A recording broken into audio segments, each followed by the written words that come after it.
नमस्ते दोस्तों। तो आज हम लोग सॉल्व करने वाले हैं यूपी बोर्ड क्लास 12 फिजिक्स का previous year paper and can solve paper solve कर रहे हैं, जिसमें से हमने 2025 के सेट 4 पर पहुंच चुके हैं और इसमें से दो पार्ट कंप्लीटली हो चुका है, जिसमें क्वेश्चन नंबर 5 तक हमने सॉल्व कर लिया है। तो आज लॉन्ग आंसर वाले जो कि 5 नंबर के क्वेश्चन हैं, उनको सभी जो 8 क्वेश्चन होते हैं, 8 में से आपको 4 करना होता है, 6 7 8 9।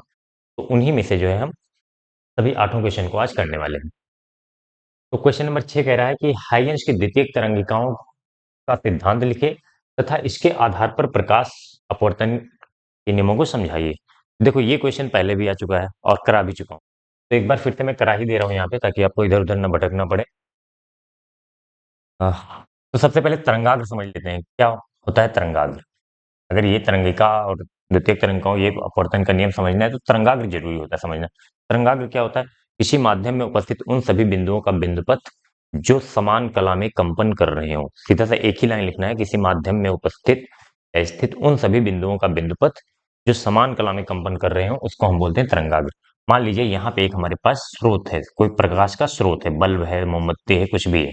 यहाँ से इस तरह से तरंगे निकल रही है, प्रकाश तरंगे। ठीक है, कुछ टी टाइम एक समान समय पर जाएं हम, यहाँ से टी टाइम में इस तरंग में यहाँ है, यहाँ है, यहाँ है, तो इन सभी बिंदुओं का बिंदुपथ ले लें, इनको मिलाएं हम। तो ये एक्चुअली एक वृत्त दिख रहा होगा, क्योंकि हम बोर्ड पे 2D ही बना सकते हैं। ये पूरा गोला बनेगा, ध्यान से देखिए। अगर यहाँ पे ऐसे बल्ब लगा हुआ है, इधर भी निकलेंगे, इधर भी निकलेंगे, इधर भी, और उनको टी टाइम के बाद जाकर देखेंगे तो एक पूरा गोला बनेगा। तो इसी, क्योंकि बिंदु स्रोत है, तो बिंदु स्रोत के लिए जो तरंगाग्र बनता है वो गोले का पृष्ठ बनता है। तो इस ये पृष्ठ जो है, इसी को हम पृष्ठ को बोलते हैं तरंगाग्र। उन सभी बिंदुओं का बिंदुपथ जो समान कला में कंपन कर रहे हैं। अब आते हैं द्वितीयक तरंगाग्र पर। तो हाइगेंस ने बताया कि तरंगाग्र के सभी बिंदु द्वितीयक स्रोत की तरह कार्य करते हैं। देखो, ये द्वितीयक प्राथमिक स्रोत हो गया, तो इससे जो बना उसको हमने तरंगाग्र बोल दिया। अच्छा, ये जो तरंगे निकल रही है ना, इनको हम बोलते हैं प्राथमिक तरंगिकाएं। प्राथमिक तरंगिकाएं, ठीक है। पृष्ठ को बोलते हैं तरंगाग्र, उन बिंदुओं का बिंदुपथ को तरंगाग्र, और ये जो तरंगे निकल रही है प्राथमिक स्रोत से, उसे हम क्या बोलेंगे? प्राथमिक तरंगिकाएं, और ये तरंगाग्र हो गया। अब हाइगेंस ने बताया कि तरंगाग्र पे स्थित सभी बिंदु एक द्वितीयक स्रोत की तरह कार्य करते हैं। देखो, यहां से तो एक्चुअल में हमें पता है, बल्ब है, मोमबत्ती है, जो भी है, यहाँ से लाइट प्रकाश निकल रहा है।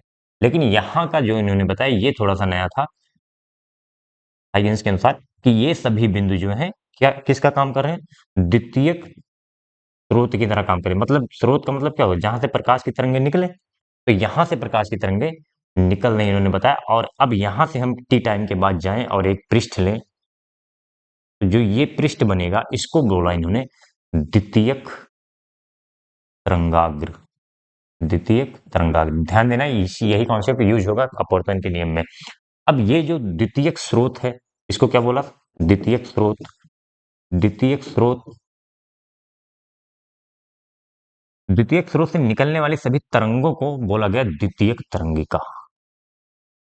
द्वितीयक तरंगिका। अब इसको आप अपने शब्दों में थोड़ा सा अगर समझ में आ गया है तो लिख सकते हैं। पहले, सबसे पहले तरंगाग्र की परिभाषा जरूर एक लाइन की लिखेंगे, फिर ये लिखेंगे दूसरी प्रॉपर्टी की, तरंगाग्र के सभी बिंदु द्वितीयक स्रोत की तरह कार्य करते हैं, और द्वितीयक स्रोत से निकलने वाली तरंगों को द्वितीयक तरंगिकाएं कहते हैं।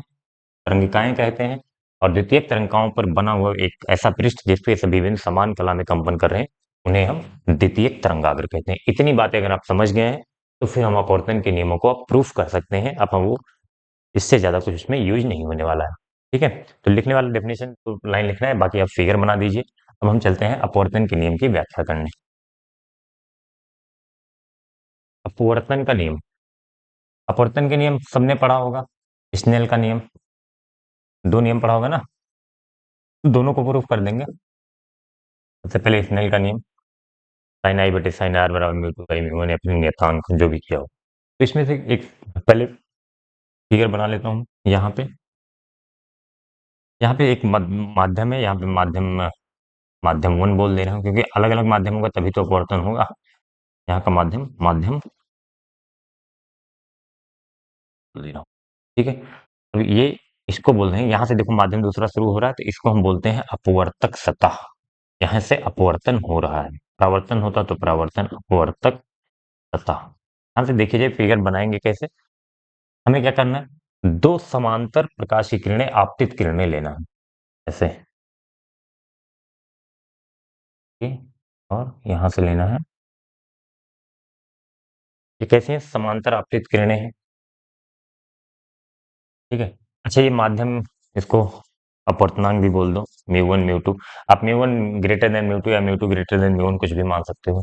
मान लीजिए मैंने मान लिया mu one greater than mu to, यानी कि ये सघन हो जाएगा, ये सघन हो जाएगा और ये विरल हो जाएगा। अच्छा, अगर माध्यम अलग अलग है तो दोनों माध्यम में प्रकाश की चाल भी अलग अलग होगी, क्योंकि माध्यम बदलता है तो प्रकाश की चाल बदल जाती है। तो इसमें V1 मान लो, इसमें V2 मान लो। अब इतनी चीजें अगर आपने मान ली है, कुछ करना है, देखो मानना एक ही है आपको, बाकी सब चीज निकल के आएंगे, वो अपने दिमाग में होना चाहिए, ये सब इतना याद नहीं करना है। अब जो है, हम आपतित किरणों पर एक तरंगाग्र, जब यहाँ पे ये प्रकाश पहुंच गई तो इसके लंबवत और इसके लंबवत एक ऐसी रेखा खींची। अच्छा, एक प्रॉपर्टी में बताना भूल गया था तरंगाग्र की। तरंगाग्र में जो तरंगाग्र होता है और उस पे जो आपतित किरणें या उससे निकलने वाली जो किरणें होती हैं, दोनों तरंगाग्र के लंबवत होती हैं, ठीक है। तो ये लंबवत होगी तरंगाग्र, इसको नाम दे दे रहे हैं ए बी। तो ए बी क्या है, इसको हम बोलते हैं आपतित किरणों पर बना हुआ तरंगाग्र है। तरंगाग्र कैसे बनाते हैं, आप उस पर लंबवत जितने भी किरणें हैं, वो किरणें और तरंगाग्र के बीच में परस्पर 90 अंश का कोण होता है। वहां पे जब बनाया था मैंने ऐसे ऐसे करके, तो ये सब क्या है, ये रेडियल लाइन होती है, तो रेडियल इसके 90 डिग्री पर ही तो होता है। तो ए बी क्या हो गया, आपतित तरंगाग्र बोलेंगे, आपतित तरंगाग्र हो गया। ध्यान से देखते रहे ना। अच्छा, ये दूरी अगर हम निकालें, या फिर चलो पहले अपवर्तन करा देते हैं। अपवर्तन के लिए क्या होगा, अभिलंब बनाएंगे। ये कोण कितना हो जाएगा, आई, आपतन कोण। अब सघन से विरल में जा रहा है तो थोड़ा सा क्या हो जाता है, ये अभिलंब से दूर जाता है। ऐसे जाना चाहिए तो थोड़ा सा ऐसे चला जाता है, ठीक है। अब जब कुछ समय के बाद, मान लो टी समय के बाद ये यहाँ पहुंचा है, टी समय के बाद ये यहाँ पहुंचा है, और ये किरण जो है, अपवर्तित किरण जो टी समय के बाद यहाँ पहुंची है, ठीक है। इन दोनों पर अब हम क्या करेंगे, तरंगाग्र बन, देखो ये प्राथमिक तरंगाग्र से निकलने वाली किरणें हैं, स्रोत की तरह कार्य करें। अब प्राथमिक तरंगाग्र से जो किरणें निकलती थी उन पर हम द्वितीयक तरंगाग्र बनाते हैं।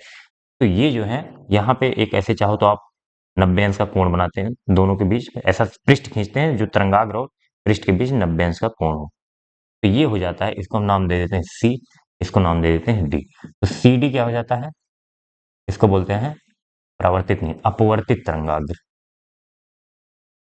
अपवर्तित तरंगाग्र, ठीक है। अब कोण देख लेते हैं, ध्यान से देखो, कुछ है नहीं अभी। अगर ये कोण आई है तो देखो, तरंग और तरंगाग्र के बीच पूरा कोण 90 डिग्री होना चाहिए, तो ये हो जाएगा 90 माइनस आई। और अगर ये दोनों भी 90 है तो ये 90 माइनस आई है, तो ये कितना हो जाएगा, आई, ठीक है। ये कितना हो जाएगा, आई। आप चाहो तो 90 में से घटा सकते हो इनको, एक्स मान लो, एक्स इक्व टू 90 माइनस आई, तो 90 कट जाएगा, आई बचेगा। या फिर इतना अगर किया है आपने, स्कूल में किया होगा, कोचिंग में किया होगा, तो एंगल देखना बिल्कुल आना चाहिए। बहुत सिंपल चीज है, अगर ये आई तो ये 90 माइनस आई, क्योंकि ये पूरा 90, और ये 90 माइनस आई तो ये आई, क्योंकि ये दोनों भी 90, क्योंकि ये अभिलंब बनाया गया ना, अभिलंब तो अपवर्तक पृष्ठ पर लंबवत ही होगा। अब ये कोण कितना हो जाता है, आर, इसको क्या बोलते हैं हम, अपवर्तन कोण। अगर ये आर है, ये आर है, तो ये कितना हो जाएगा, ये अपवर्तक पृष्ठ और ये क्या है, अभिलंब, तो बीच के इन दोनों के बीच 90 डिग्री का कोण होता है। तो ये आर, तो ये 90 माइनस आर। ज्योमेट्री ध्यान से, इतनी ज्योमेट्री आनी चाहिए तभी ये क्वेश्चन कर पाए। ये टफ इसीलिए लगता है बच्चों को क्योंकि इसमें थोड़ी सी ज्योमेट्री यूज हो जाती है बस, और बाकी कुछ है नहीं। ये 90 माइनस आर, ये देखो तरंग है, प्रकाश तरंग है, और ये द्वितीयक तरंगिका है। तरंगिका है तो इसके बीच 90 डिग्री का कोण, ये 90 माइनस आर, ये 90, तो तीनों कोणों का योगफल 180 होना चाहिए। आप करके देख लो इसे एक्स मान के, x plus 90 minus R plus 90 बराबर 180 कर देना, तो ये आ जाएगा आर तुम्हारा, ठीक है। करके देख लेना, ये मैंने पहले वाले क्वेश्चन में डिटेल में कराया था, इसलिए इस बार इतना डिटेल में नहीं कर। अच्छा, यहां से यहां जाने में ये वाली डिस्टेंस अगर हम निकालना चाहें, ध्यान से देखो, इस माध्यम में प्रकाश की चाल है v1 और समय कितना लगा है t, तो दूरी बराबर चाल गुणे समय से, दूरी बराबर चाल गुणे समय से ये दूरी हो जाएगी v1t। और यहां से यहां ये दूसरे माध्यम में चल रहा है, इस माध्यम में चाल है कितना, v2। और हमने बताया था जितने समय में ये यहां से पहुंचता है उतने ही समय के बाद ये यहाँ पे पहुंचा है, मतलब उतने ही समय के बाद हमने यहाँ पे तरंगाग्र ही बनाया। तो ये जो है ये दूरी हो जाएगी v2 t। दूरी बराबर चाल गुणे समय, इस माध्यम में चाल है v2 और समय तो t ही लिया है।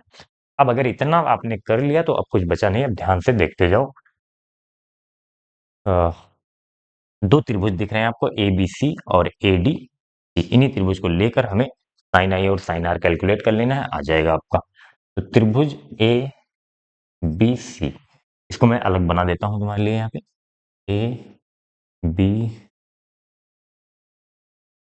ए यहाँ पे है, ए बी सी, ठीक है। ये कोण आई है, जो कोण जरूरी है वो कोण बी पर 90 अंश बना है, क्योंकि ये तरंगाग्र है और ये तरंग है। तरंगाग्र और तरंग के बीच कितना कोण होता है? 90 डिग्री का। तो ये 90 डिग्री हो जाएगा, ठीक है। ये आई और ये वाली डिस्टेंस है v1t। दूरी दूरी बराबर चाल गुणे समय। दूसरा वाला त्रिभुज बनाए, यही बना ले, ए, या फिर यहाँ पे कैलकुलेट कर लें पहले। चलो साइन आई बताइए, साइन आई क्या हो जाएगा? साइन थीटा बराबर होता है लंब बटे कर्ण। तो कोण के आज सामने वाली भुजा को हम क्या बोलते हैं? लंब बोलते हैं, और 90 अंश के सामने वाली भुजा को कर्ण बोलते हैं। तो v1t अपॉन ac, ये हो गया साइन आई। दूसरा वाला त्रिभुज बनाते हैं, ACD या फिर ADC बोल लो, ए डी सी। ये कोण 90 अंश है, तरंगा और तरंगाग्र के बीच ये कोण इसमें था R, और ये वाली साइड थी V2T। यहाँ पे साइन आई अगर निकालें हम, साइन आई निकालें तो क्या हो जाएगा? सॉरी साइन आई क्यों, साइन आर, साइन आर। तो आर के सामने, कोण के सामने वाली भुजा लंब और 90 अंश के सामने वाली भुजा कर्ण। तो V2T बटे AC, V2T बटे AC ये हो जाएगा समीकरण, मान लो समीकरण 1 बटे समीकरण 2, क्योंकि हमें साइन आई बटे साइन आर प्रूव करना होता है इसने रूल हमें। तो साइन आई समीकरण 1 बटे समीकरण 2 कर देंगे, भाग दे देंगे, समीकरण 1 डिवाइडेड बाई, तो क्या हो जाएगा? बाएं पक्ष में साइन आई बटे साइन आर हो जाएगा, sine I by sine R बराबर v1t अपॉन AC और v22 अपॉन AC। जब डिवाइड करेंगे, चलो एक बार मैं लिख दे रहा हूँ, v1t बाई AC। जब इसको डिवाइड करोगे तो AC ऊपर चला जाएगा, v2t नीचे आ जाएगा, AC अपॉन v2t। तो t से t कैंसिल हो जाएगा, AC से AC कैंसिल हो जाएगा, क्या बचेगा? v1 upon v2।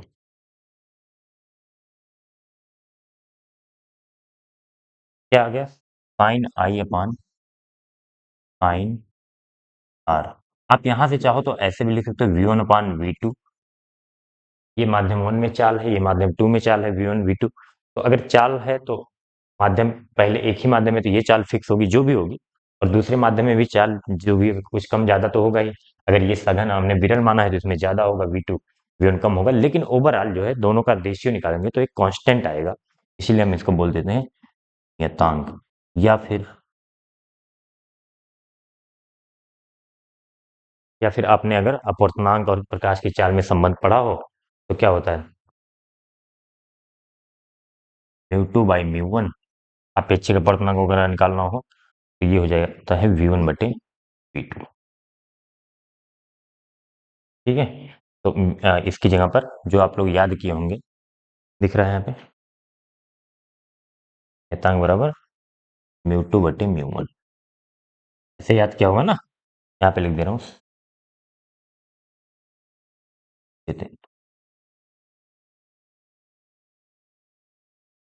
Sign I by sine r equal to म्यू2 बाई म्यू1, ठीक है। ये चीजें पता होनी चाहिए, आपको याद होना चाहिए। तो ये जो प्रथम नियम है, यानी कि स्नेल का नियम, इसी को क्या बोला गया? स्नेल साइंटिस्ट थे, उन्हीं के नाम पे स्नेल का नियम बोल दिया। ये प्रूफ हमने कर दिया, नियतांक बोल दो या फिर 2/μ1। अब जो है दूसरा नियम क्या था? दूसरा नियम तो सबको पता होना चाहिए, अपवर्तन के नियम और परावर्तन के नियम दोनों में सेम होता है। दोनों में सेम क्या होता था कि आपतित किरण, अपवर्तित किरण और अभिलंब तीनों एक ही तल में होते हैं। चलिए करते हैं इसको। तो रफ कर दूं मैं, इधर वाला रफ कर दे रहा हूँ, यहीं पे कर दे रहा हूँ। ध्यान से देखो, इसको मैं 2 बार प्रूव कर चुका हूँ, तीसरी बार करने जा रहा हूँ, क्योंकि एक बार परावर्तन में भी प्रूव किया था, अपवर्तन में प्रूव किया था, तीसरी बार जो है अपवर्तन में प्रूव करने चल रहे हैं। तो ध्यान से देखना है।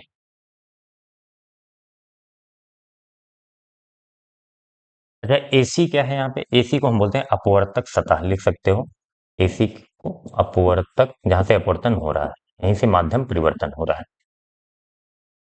ध्यान से देखो, ए बी ये है, एसी ये है, और सी डी ये है। तो तीनों देखो, ये बोर्ड के लंबवत है कि नहीं? तीनों क्या है? बोर्ड के लंबवत है। या फिर तुम अपने पेज में लिख रहे हो कॉपी, तीनों कॉपी के लंबवत बनेंगे। तो मैं इसको प्लेन पेपर के लंबवत बोल दे रहा हूँ। ए बी क्या है? ए बी परपेंडिकुलर है किसके? पेपर के। पेपर बोल दें, जो भी कागज पे लिख रहे हो। सी डी ये भी लंबवत है। सी डी लंबवत है किसके? पेपर के। या फिर तीनों को एक साथ लिख देना, ए बी सी डी और ए सी, तीनों किसके लंबवत हैं? पेपर के। तीनों किसके लंबवत हैं? पेपर के। अब ध्यान से देखना, हमारा अभिलंब जो है, या फिर इसको आपतित किरण, आपतित किरण देखो किसके लंबवत है? ए बी के। आपतित किरण, एक बार इसको इतना तीनों लिखने के बाद तब कंक्लूजन निकालेंगे। आपतित किरण किसके लंबवत है? आपतित किरण लंबवत है ए बी के। ए बी के। और अभिलंब किसके लंबवत है? या फिर पहले सी डी को लिखें। सी डी, ये परावर्तित किरण जो, अपवर्तित किरण जो है, वो किसके लंबवत है? सी डी के। अरे ये तरंगाग्र हो गया, और ये तरंग, दोनों के बीच 90 अंश का कोण। तो अपवर्तित किरण किसके लंबवत हो जाएगी? ईडी के। फिर से अभिलंब जो है अपवर्तक सतह के लंबवत हो जाएगी, एसी के। क्यों? क्योंकि अभिलंब तो अपवर्तक सतह के लंबवत बनाया ही जाता है। अभिलंब, अभिलंब किसके लंबवत है? एसी के, अपवर्तक सतह के। अब यहां से देखना क्या कंक्लूजन निकलता है।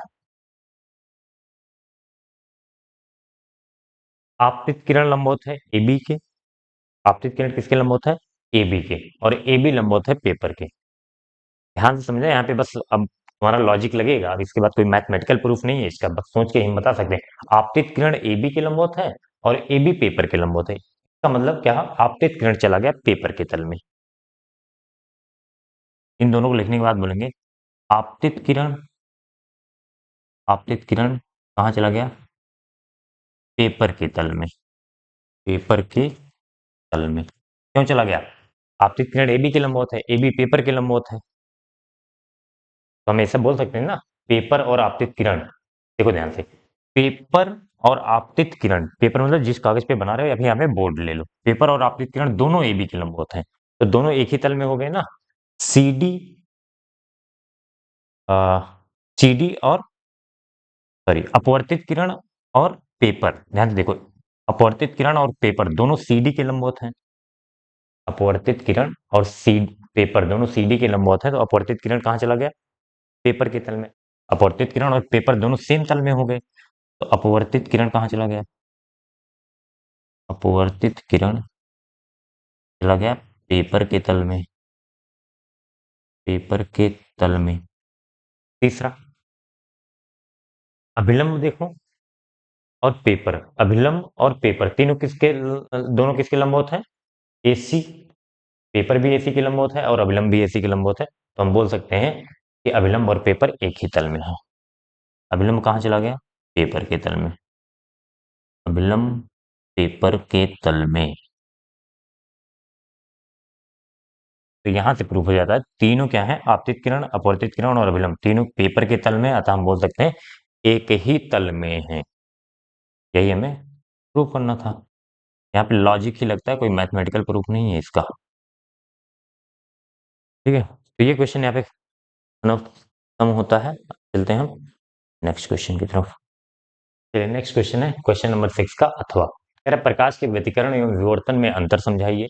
यंग के द्विझिरी प्रयोग में व्यतिकरण पट्टियों की चौड़ाई का व्यंजक लिखिए तथा इस पर झिर्रियों के बीच अंतर तथा प्रयुक्त प्रकाश की तरंगदैर्घ्य के प्रभाव को समझाइए।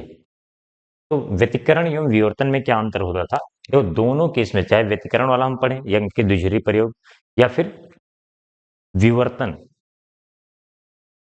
व्यतिकरण जनरली हम यंग के द्विध्रुवी प्रयोग को समझते हैं, और विवर्तन क्या समझते हैं?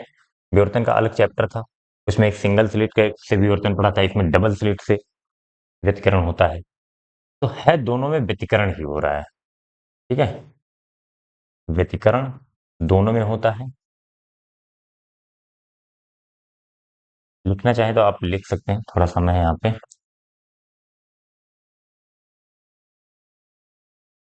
डिफरेंस ऐसे दो कॉलम बना के लिख सकते हैं, या फिर पहले व्यतिकरण के बारे में लिख दीजिए पूरा, और विक्रम। तो पहले मैं थोड़ा सा समझा देता हूँ, छोटा सा फिगर बना के समझा देता हूँ। यहाँ पे क्या होता है, एक स्रोत होता है, या फिर दो स्रोत ले लें हम। स्लिट बना लेता हूँ पहले। स्लिट हो गई, दो छेद होते हैं, इनके बीच की दूरी को हम डी कहते हैं, और ये पर्दा होता है हमारा, स्क्रीन जिसे कहते हैं। और पर्दा और स्लिट के बीच की दूरी को कैपिटल डी से लिखते हैं। मान लीजिए यहाँ से कोई स्रोत है, और यहाँ से प्रकाश की किरणें आई, इसकी तरंग दैर्घ्य कितनी है, लैम्डा। तो यहाँ से दोनों दो अलग अलग स्लिटों से, अलग अलग झिर्रियों से, छेदों से जो है प्रकाश की तरंग आती है, और उसका व्यतिकरण होता है। तो कहीं पर जो है दीप्त, कहीं पे अदीप्त, दीप्त अदीप्त, इस तरह से पैटर्न बनता है। इसमें क्या होता है, पहले थोड़ा सा मैं बेसिक समझा रहा हूँ, फिर दोनों में अंतर लिखेंगे। अब पूरा यहाँ पे डिटेल में नहीं समझा जा सकता, क्योंकि यंग का द्विघेरी ना तो प्रयोग पूछा है, ना तो विवर्तन पूछा है, दोनों में अंतर पूछा है। लेकिन अंतर तभी तो हम बता पाएंगे जब कुछ हमें उनके बारे में मालूम होगा। इसको हम बोलते हैं सिंगल स्लिट डिफ्रैक्शन, मतलब एक ही स्लिट से होता है। इसमें स्लिट की चौड़ाई जिसमें बहुत छोटी होती है, लगभग तरंगदैर्घ्य के पैटर्न की होती है। जैसे ये जितनी, जिसका जितना प्रकाश का तरंगदैर्घ्य होता है, उसी के आसपास स्लिट की चौड़ाई होती है। यहाँ पे एक ही स्लिट होती है, और ये थोड़ी सी बड़ी होती है। स्लिट की चौड़ाई को हम ए से लिखते हैं। तो यहाँ पे एक ही प्रकाश का स्रोत है, और एक ही स्रोत के अलग अलग बिंदुओं से जो है वो प्राप्त होता है हमें डिफ्रैक्शन, ऐसे ऐसे करके यहाँ पे, जैसे आप बनाना चाहो। ठीक है, तो केंद्रीय दीप्त, फिर अदीप्त, दीप्त अदीप्त, इस तरीके से पैटर्न बनता है। तो बेसिक अंतर क्या दिखाई दिया इसमें, क्या कहते हैं, दो कला संबंध। देखो एक ही प्रकार, एक ही स्रोत से आ रहा है, तो दोनों जो यहाँ पे प्रकाश पहुंच रहे हैं, वो क्या होंगे, समान कला में होंगे, कि सेम ही, एक ही स्रोत से आ रहे हैं। तो दो कला संबद्ध स्रोतों से जो है व्यतिकरण, अध्यारोपण होता है तरंगों का, और अध्यारोपण के बाद व्यतिकरण दो तरह का होता है, कंस्ट्रक्टिव, डिस्ट्रक्टिव। ये सब आप चाहे तो थोड़ा बहुत लिखना चाहे लिखने, इसमें जरूरत नहीं। तो देखो क्या लिखेंगे, एक ही स्रोत से, स्रोत के दो अलग अलग स्रोत मत लिखो, या फिर दो अलग अलग, इतना लिखो बस। दो अलग अलग कला संबद्ध, कला संबद्ध मतलब समान कला में हो, कला संबद्ध तरंगों के बीच, के बीच अध्यारोपण से, अध्यारोपण, अध्यारोपण से व्यतिकरण प्राप्त होता है। व्यतिकरण प्राप्त होता है, यहाँ पे ऐसे लिख सकते हैं। इसमें क्या होता है, इसमें देखो एक ही स्रोत के अलग अलग बिंदुओं से तरंगों का अध्यारोपण होता है। इसी में कहीं यहाँ से एक प्रकाश तरंग जा रही है, और यहाँ से मान लो एक यहाँ से गई, मैं क्लियर बनाना चाहूँ, एक यहाँ से गई, एक यहाँ से गई, तो यहाँ पर अध्यारोपण हुआ। तो अगर क्या बोलते हैं, संपोषी व्यतिकरण होगा तो दीप्त बनेगा, और विनाशी व्यतिकरण होगा तो क्या बनेगा, अदीप्त बनेगा। ऐसे करके बनता है। तो अब क्या करेंगे, इसमें एक ही स्रोत के, एक ही स्रोत के अलग अलग बिंदुओं से, अलग अलग अलग बिंदुओं से अध्यारोपण, अध्यारोपण के बाद व्यतिकरण प्राप्त होता है। व्यतिकरण प्राप्त होता है।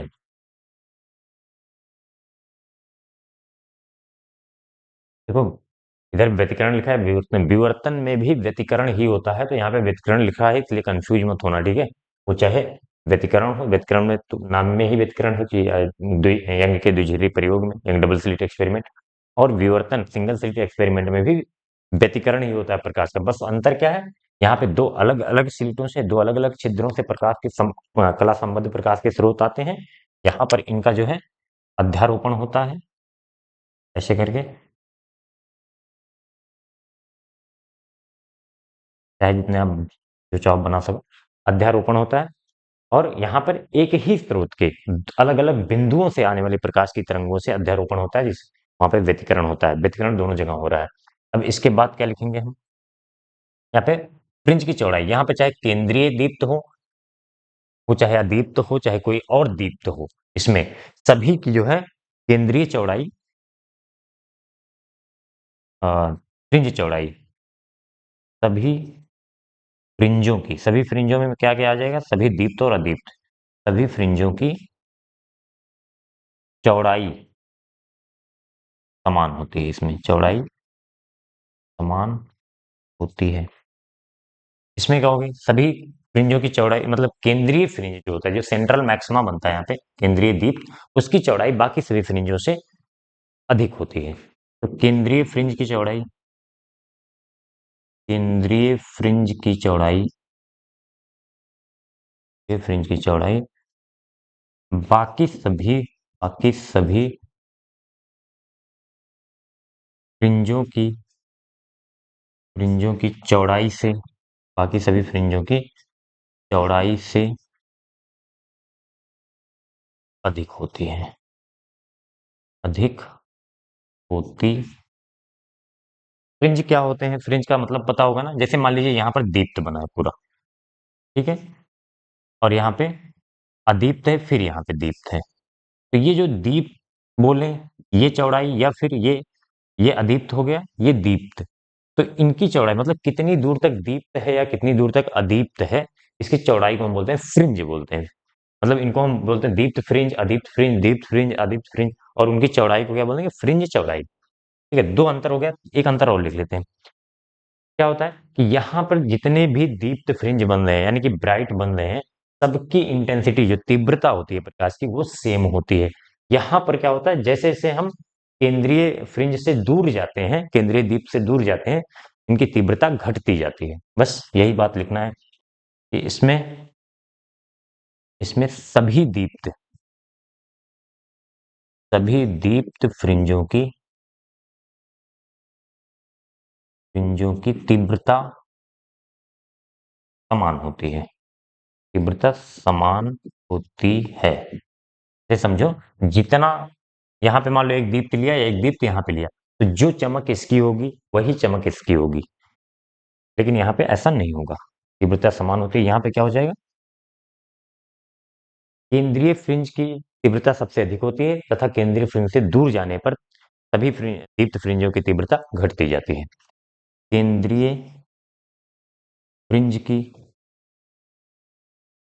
तीव्रता, केंद्रीय फ्रिंज की तीव्रता सबसे अधिक होती है, सबसे अधिक होती है केंद्रीय फ्रिंज से दूर जाने पर, केंद्रीय फ्रिंज से दूर जाने पर फ्रिंज की या फिर दीप्त की तीव्रता, तीव्रता घटती जाती है, कम होती जाती है, घटती जाती। ठीक है, बात समझ में आ गई। तो ये हो गया हमारा दोनों में अंतर। अब अंतर खत्म हो गया, अंतर बता दिया, तो अगला पार्ट क्या है इसमें कि विकिरण की पट्टियों की चौड़ाई के व्यंजक लिखिए। यंग डबल स्लिट एक्सपेरिमेंट में इसको रफ कर दें हम। पहले तो झिल्ली की चौड़ाई, फ्रिंज चौड़ाई का वो लिखना है। द्विजिह्वी प्रयोग में व्यतिकरण पट्टियों की चौड़ाई, जिसे को मिलते हैं हम फ्रिंज चौड़ाई भी बोलते हैं। तो फ्रिंज चौड़ाई क्या होता है, डी लैम्डा बाई टी। देखा होगा आपने, ये फार्मूला पढ़ा होगा, निकालना कैसे जाता है। अब यहाँ पे नहीं पूछा गया, सिर्फ हमें व्यंजक लिखना है तो हमने लिख दिया D lambda by T. D क्या होता था? स्लिट, यानी कि जो झिर्री हमने बनाई है उससे और पर्दे के बीच पे दूरी होती है। डी लैम्डा होता है जो प्रकाश आ रहा है उसका तरंग दैर्घ्य, और स्मॉल डी क्या होता है? इसमें दो स्लिट होती है, दो झिर्री होती है ना, ऐसे। तो इनके बीच की, दोनों झिर्रियों के बीच की दूरी ये होती है स्मॉल डी, और यहाँ पर्दा लगा होता है तो ये होता है कैपिटल डी, और जो प्रकाश आ रहा है उसकी तरंग दैर्घ्य होती है लैम्डा।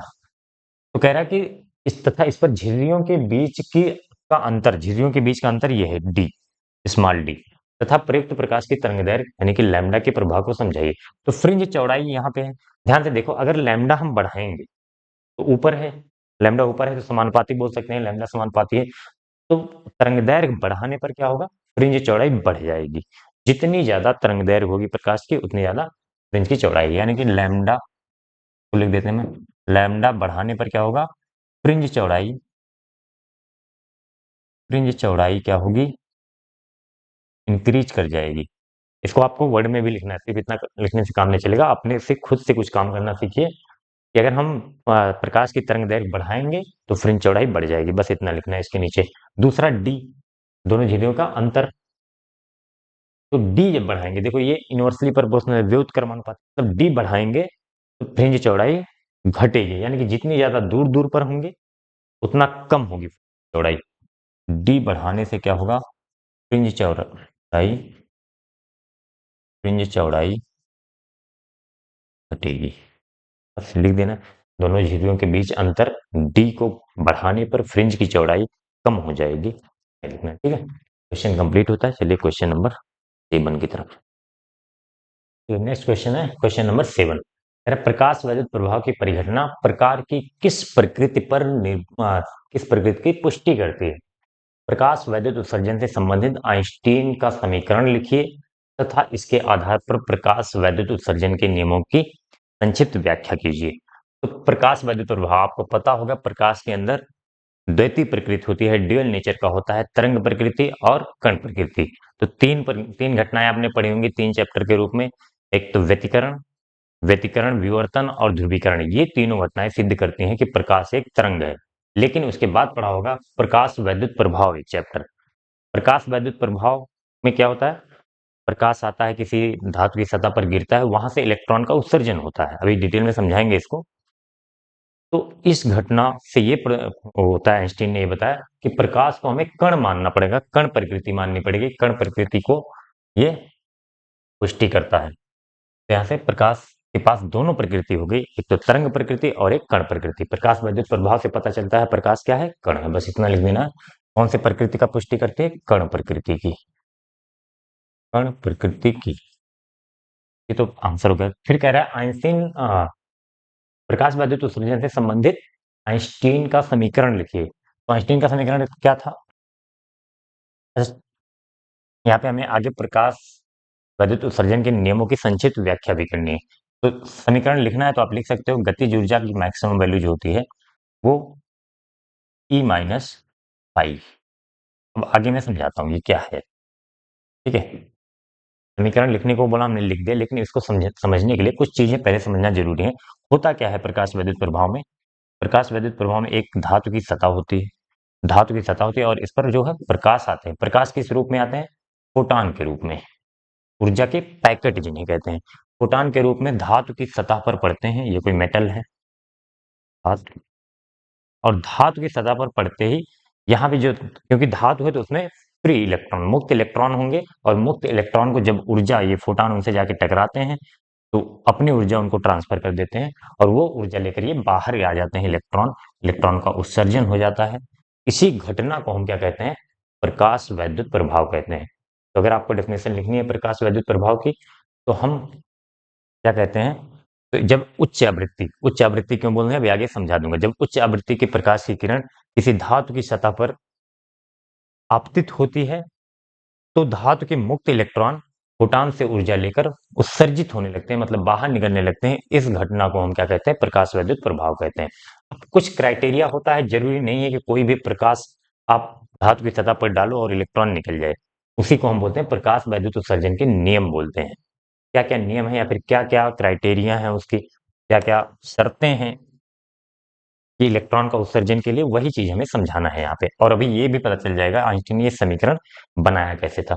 तो देखो, एक टर्म डिफाइन है यहाँ पे, फाई। ये धातु की सतह का बोलते हैं कार्यफलन।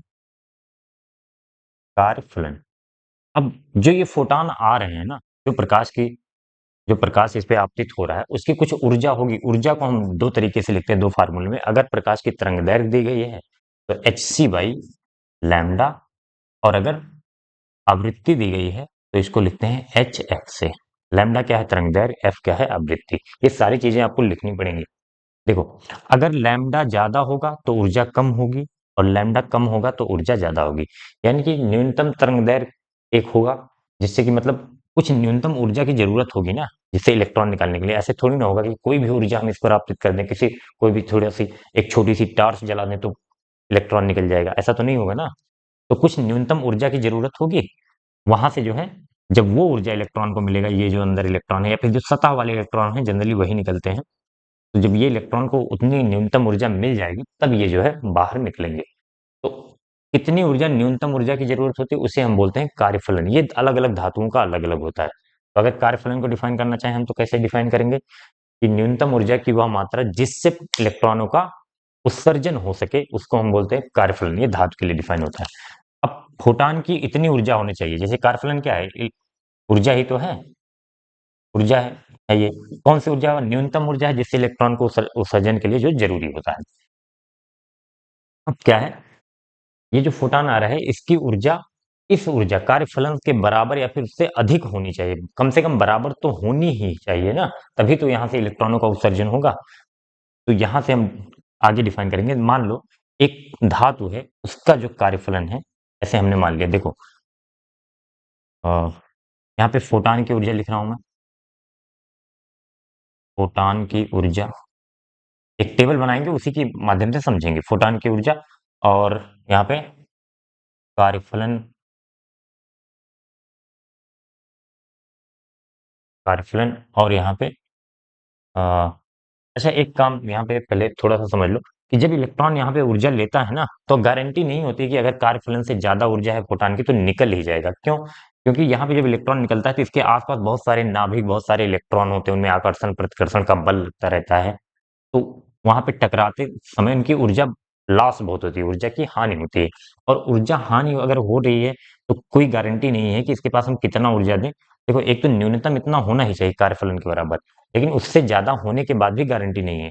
हो सकता है टकरा के बहुत जगह पे टक्कर हो जाए और सारी ऊर्जा जो बची थी वो इसकी हानि में चली जाए, लॉस हो जाए, तो ये यहीं का मेटल के मेटल में रह जाएगा। और अगर जब बाहर निकलेगा, कार्यफलन से ज्यादा ऊर्जा देंगे तो जो बाहर निकलेगा, बाहर निकलने पे जो ऊर्जा बचेगी टकराने कराने के बाद, वही ऊर्जा जो है इसकी गतिज ऊर्जा में बदलेगी। उतनी ही गति से ये जाएगा। तो यहाँ पे हम देते हैं ऊर्जा हानि बोल देते हैं, ठीक है, टक्कर में। ऊर्जा हानि किसमें? टकराने में, टक्कर में। और क्या है? आ, जो ऊर्जा बचेगी लास्ट में, तो हम बोलेंगे गतिज ऊर्जा, काइनेटिक एनर्जी। अब ध्यान से देखो, फोटॉन की ऊर्जा ई से हम लिखते हैं। ई, मान लीजिए हमने एक फोटॉन ले आए हम, ये 10 इलेक्ट्रॉन वोल्ट का फोटॉन था, ठीक है। ध्यान से समझना, कार्यफलन फाई, मान लीजिए जिस धातु पे आ रहा है उसका कार्यफलन था कितना? 4 इलेक्ट्रॉन वोल्ट। अब टक्कर में मान लो कुछ ऊर्जा हानि हो जा रही है। देखो, 4 इलेक्ट्रॉन वोल्ट तो चला जाएगा इलेक्ट्रॉन के पास 10 में से, जो कि उसे न्यूनतम चाहिए ही चाहिए। बचा कितना? 6 इलेक्ट्रॉन वोल्ट। 6 इलेक्ट्रॉन वोल्ट में माना हमने 4 इलेक्ट्रॉन वोल्ट जो है टक्कर ऊर्जा हानि में चली गई। और क्या बचा? कितना बचा? 2 इलेक्ट्रॉन वोल्ट बचा, तो 2 इलेक्ट्रॉन वोल्ट इसकी हो जाएगी गतिज ऊर्जा। इसी तरीके से फिर से एक दूसरे के लिए, दूसरे इलेक्ट्रॉन के लिए 10 इलेक्ट्रॉन वोल्ट कार्यफलन, तो 4 इलेक्ट्रॉन वोल्ट है धातु का, तो 4 इलेक्ट्रॉन वोल्ट कार्यफलन में जाएगा। इस बार ऊर्जा हानि हम मान लेते हैं थोड़ा सा कम हुआ है, मान लो 2 इलेक्ट्रॉन वोल्ट हुआ है। तो 4 2 6, बचा कितना? 4 इलेक्ट्रॉन वोल्ट। 4 इलेक्ट्रॉन वोल्ट बच रहा है, तो ये कहां पर जाएगा? गतिज ऊर्जा में, ठीक है। अब इस बार हम मान ले रहे हैं तीसरे इलेक्ट्रॉन, एक तीसरा इलेक्ट्रॉन है जिसका 10 इलेक्ट्रॉन वोल्ट हमने दिया जिसको, और कार्यफलन कितना था? 4 इलेक्ट्रॉन वोल्ट में चला गया। इस बार कोई लॉस नहीं हो रही है, ठीक है, 0 इलेक्ट्रॉन वोल्ट इसमें जा रहा है, 0। ऐसे समझो कि जस्ट ऊपर था इलेक्ट्रॉन धातु की सतह पर, जैसे ही 10 इलेक्ट्रॉन वोल्ट निकला, चार इलेक्ट्रॉन वोल्ट लेके ये तुरंत निकल गया, क्योंकि मिनिमम 4 इलेक्ट्रॉन वोल्ट तो चाहिए ही कार्यफलन के बराबर। तो 0 इलेक्ट्रॉन वोल्ट लॉस हुआ, तो जितना बचेगा, कितना बचेगा, 6 इलेक्ट्रॉन वोल्ट। 6 इलेक्ट्रॉन वोल्ट ये गतिज ऊर्जा हो जाएगी। और हमें पता है ये अधिकतम गतिज ऊर्जा है। क्यों अधिकतम गतिज ऊर्जा है? देखो, जब जितना ज्यादा लॉस होगा उतना ज्यादा गतिज ऊर्जा उतना कम होती जाएगी, क्योंकि लॉस में ऊर्जा जाएगा, हानि में, तो गतिज ऊर्जा कम मिलेगी। यहाँ पे 2 इलेक्ट्रॉन वोल्ट लॉस हुआ तो गतिज ऊर्जा बढ़ गई 4। ओवरऑल कार्यफलन और ये 10 इलेक्ट्रॉन वोल्ट होना चाहिए। अब ध्यान से देखो, ये गतिज ऊर्जा आ कैसे गतिज ऊर्जा आ कैसे रही है? अब इससे ज्यादा तो नहीं हो सकता ना, क्योंकि 4 इलेक्ट्रॉन वोल्ट तो इलेक्ट्रॉन लेगा ही लेगा। यही अधिकतम है, जो बच रहा है 6 इलेक्ट्रॉन वोल्ट। अब इससे ज्यादा गतिज ऊर्जा में नहीं जा सकता, तो इसे हम क्या बोल सकते हैं, के ई मैक्स, अधिकतम गतिज ऊर्जा। अब ये आएगा कहां से गतिज ऊर्जा? देखो, फोटॉन के पास एनर्जी थी ई, और कुछ चला गया -5 में, जो बचा ई -5। 10 में से 4 घटाएंगे तो गतिज ऊर्जा मिल जाएगी मैक्सिमम। हम कोई किसी पर्टिकुलर केस में गतिज ऊर्जा का प्रिडिक्शन नहीं कर सकते, अंदाजा नहीं लगा सकते कि कितनी गतिज ऊर्जा होगी, लेकिन अधिकतम की बात कर सकते हैं। अगर ऐसी कंडीशन बने कि ऊर्जा में इलेक्ट्रॉन निकलने के बाद कहीं पे टक्कर नहीं हो रहा है और ऊर्जा की कोई हानि नहीं हो रही है, तो जो भी ऊर्जा बचेगी कार्यफलन के बाद पूरी की पूरी गतिज ऊर्जा में जाएगी, और यही केस में अधिकतम गतिज ऊर्जा होगा। तो इसलिए हम इसको क्या कह रहे हैं, ये के हो गया अधिकतम गतिज ऊर्जा, के ई मैक्स। के ई मैक्स बराबर कहां से आया? फोटॉन की ऊर्जा थी ई -5। ठीक है, अब इसको चाहो तो आप अलग अलग टर्म में लिख सकते हो। रफ करें थोड़ा सा, इसको आप नोट कर लो, फिर मैं इसी फार्मूले को लैम्डा के टर्म में, एफ के टर्म में लिख देता हूं। तो ये रूल्स हैं कि कार्यफलन से ज्यादा, कार्यफलन के बराबर या ज्यादा होना चाहिए, इनको आप पॉइंट वाइज करके लिख सकते हो। गतिज ऊर्जा मैक्सिमम, अगर आपको प्रकाश का तरंगदैर्घ्य दिया गया है तो क्या लिखेंगे, ई की जगह पर एस सी अपॉन लैम्डा लिखेंगे, एस सी बाई लैम्डा -5। ठीक है, और अगर आपको फ्रीक्वेंसी आवृत्ति दी गई है प्रकाश की, तो क्या लिखेंगे, ऊर्जा का फॉर्मूला एच एफ लिखेंगे, इक्वल टू एच एफ -5। अब दो टर्म यहाँ पे डिफाइन होते हैं, अगर आपके पास टाइम है तो उनको भी मेंशन जरूर कर दें क्वेश्चन में, क्योंकि 5 नंबर का क्वेश्चन है। क्वेश्चन टर्म ये है कि एक तो होता है देहली आवृत्ति और देहली तरंगदैर्घ्य। देखो, देहली आवृत्ति या देहली तरंगदैर्घ्य क्या होती है? हम्म, जैसे हमें पता है यहाँ पे लैम्डा हम बढ़ाएंगे तो ऊर्जा घटेगी, ऊर्जा घटेगी, लैम्डा घटाएंगे तो ऊर्जा बढ़ेगी। तो जितना कम लैम्डा होगा, तरंगदैर्घ्य जितनी कम होगी, ऊर्जा उतनी ज्यादा होगी। अब हमें क्या चाहिए, ज्यादा ऊर्जा चाहिए, क्योंकि एक तो हमें कार्यफलन है धातु का, उसको पार करना है, और जितनी ज्यादा होगी उतनी ज्यादा पॉसिबिलिटी बढ़ती जाएगी इलेक्ट्रॉन के निकलने की। तो जितना न्यूनतम गतिज तरंग दैर्घ्य हो उतना हमारे लिए अच्छा है, ऊर्जा उतनी ज्यादा हमें मिलेगी। तो हम बोलते हैं कि वह न्यूनतम तरंग दैर्घ्य जिससे इलेक्ट्रॉन का उत्सर्जन हो जाए, जिससे इलेक्ट्रॉन का उत्सर्जन हो जाए, उसे हम क्या कहते हैं, देहली तरंग दैर्घ्य। न्यूनतम तरंग दैर्घ्य मतलब जितना कम होगा उतना ज्यादा होगा, लेकिन एक, सॉरी, न्यूनतम नहीं, उल्टा बोल दिया मैंने। देखो, जितना कम होगा ना उतना तो अच्छा है हमारे लिए, क्योंकि कम होने पर ऊर्जा ज्यादा है। तो हम बोलेंगे अधिकतम, वह अधिकतम तरंग दैर्घ्य जिससे जो है इलेक्ट्रॉन का उत्सर्जन हो सके, उसे हम क्या बोलते हैं, देहली तरंग दैर्घ्य। तरंग दैर्घ्य बढ़ा रहे हैं, ऊर्जा कम होती जा रही है, इलेक्ट्रॉन के निकलने के चांस कम होते जा रहे हैं। एक ऐसा मैक्सिमम वैल्यू आया तरंग दैर्घ्य का, जिसके बाद अब इतनी ऊर्जा कम हो जाएगी कि अब और इलेक्ट्रॉन नहीं निकल पाएगा, यानी कि कार्यफलन से भी कम होगी ऊर्जा। तो उस तरंग दैर्घ्य को हम बोलते हैं देहली तरंग दैर्घ्य। ठीक है, अब फ्रीक्वेंसी के केस में आते हैं, देहली आवृत्ति, इसको आपको लिखना है, लिख देना है उसी में। ठीक है, देहली आवृत्ति, देहली आवृत्ति क्या, देखो, जितनी ज्यादा आवृत्ति होगी उतनी ज्यादा ऊर्जा होगी, डायरेक्टली प्रोपोर्शनल है। तो वह न्यूनतम आवृत्ति जिससे इलेक्ट्रॉन का धातु की सतह से इलेक्ट्रॉन का उत्सर्जन हो सके, उसे हम क्या कहेंगे, देहली आवृत्ति। ठीक है, अब आप चाहो तो इनके टर्म में लिख सकते हो। देहली आवृत्ति, देहली तरंग दैर्घ्य को हम किससे लिखते हैं, देहली तरंग दैर्घ्य को हम लैम्डा नॉट से, और देहली आवृत्ति को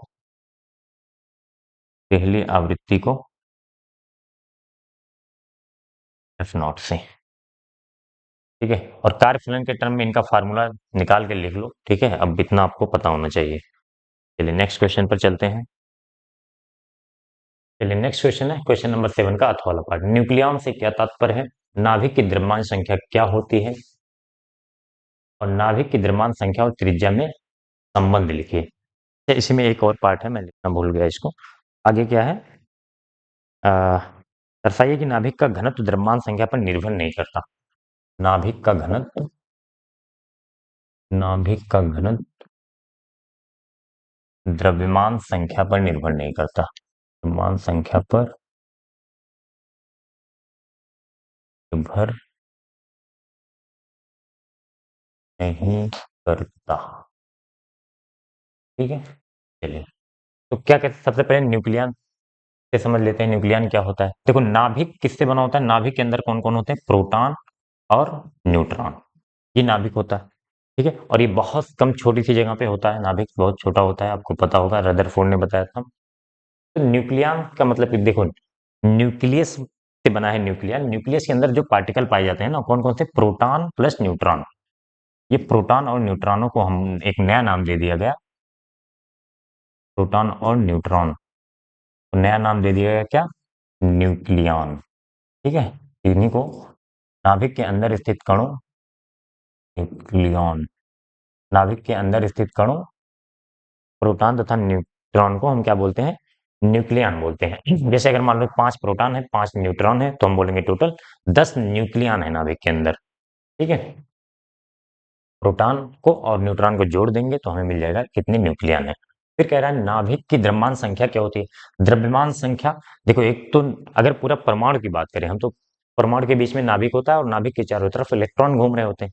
तो कायदे से देखा जाए तो क्या होता है? प्रोटॉन का द्रव्यमान ले लें और नाभिक और न्यूट्रॉन का द्रव्यमान ले लें और इलेक्ट्रॉन का द्रव्यमान, तो पूरा द्रव्यमान संख्या बनना चाहिए। लेकिन क्या होता है, प्रोटॉन और न्यूट्रॉन की तुलना में इलेक्ट्रॉन का द्रव्यमान बहुत कम होता है, लगभग 10,000 गुना कम होता है। -27 -6, लगभग 1 लाख गुना कम होता है। 10 की घात 6 का अंतर होता है। तो 1 लाख गुना कम होता है, इसलिए इलेक्ट्रॉन के द्रव्यमान को हम नेग्लेक्ट कर देते हैं। प्रोटॉन प्लस न्यूट्रॉन के द्रव्यमान को जोड़कर क्या बन जाता है? द्रव्यमान संख्या। तो जो यहाँ पे पूछ रहा है नाभिक की द्रव्यमान संख्या क्या होती है, तो हम क्या बोलेंगे? प्रोटॉन का द्रव्यमान, mass of proton plus mass of neutron, इसी को हम द्रव्यमान संख्या ए से प्रदर्शित करते हैं। और इसका मात्रक अगर एमयू में है तो कितने प्रोटॉन है प्लस कितने न्यूट्रॉन है, तो ऐसे लिख दो इसको, प्रोटॉन प्लस न्यूट्रॉन, इन्हीं को हम क्या बोलेंगे? ए क्या है? द्रव्यमान संख्या। द्रव्यमान संख्या ये सब किसमें है? एमयू, एटॉमिक मास यूनिट में। ये है पी क्या है? प्रोटॉन की संख्या। देखो अगर किलोग्राम में रखेंगे तो फिर ये किलोग्राम में आएगा, लेकिन अगर हम संख्या लिखेंगे ना तो वो एएमयू में। जैसे 5 प्रोटॉन है किसी में और 5 न्यूट्रॉन है, तो टोटल कितने होंगे? 10। तो ये 10 एएमयू इसका द्रव्यमान संख्या हो जाएगा। 10 एएमयू, द्रव्यमान संख्या का तो 10 होगा, लेकिन एएमयू में वही 10 हो जाएगा द्रव्यमान। प्रोटॉन की संख्या, प्रोटॉन की संख्या, और ये क्या हो जाएगा? न्यूट्रॉन की संख्या, न्यूट्रॉन की। ठीक है, ये बात समझ में, द्रव्यमान, नाभिक की द्रव्यमान संख्या क्या होती है? प्रोटॉन प्लस न्यूट्रॉन दोनों को जोड़ देंगे, क्या मिल जाएगा हमें? द्रव्यमान संख्या। ठीक है, अब आगे क्या बात कर रहा है कि नाभिक की द्रव्यमान संख्या और त्रिज्या में संबंध लिखिए। तो प्रूफ नहीं करना, मैं सिर्फ संबंध लिखने को बोल रहा है, तो हम डायरेक्ट लिख सकते हैं R equal to R not A to the power 1/3। ये होता है ये नाभिक की द्रव्यमान संख्या और नाभिक की त्रिज्या। जहां पे ए है द्रव्यमान संख्या, आर नॉट को बोलते हैं नाभिक नियतांक। ये सभी नाभिकों के लिए सेम होता है, एक नियतांक है, ये सभी नाविकों के लिए सेम होता है। इसकी वैल्यू भी होती है R, R not equal to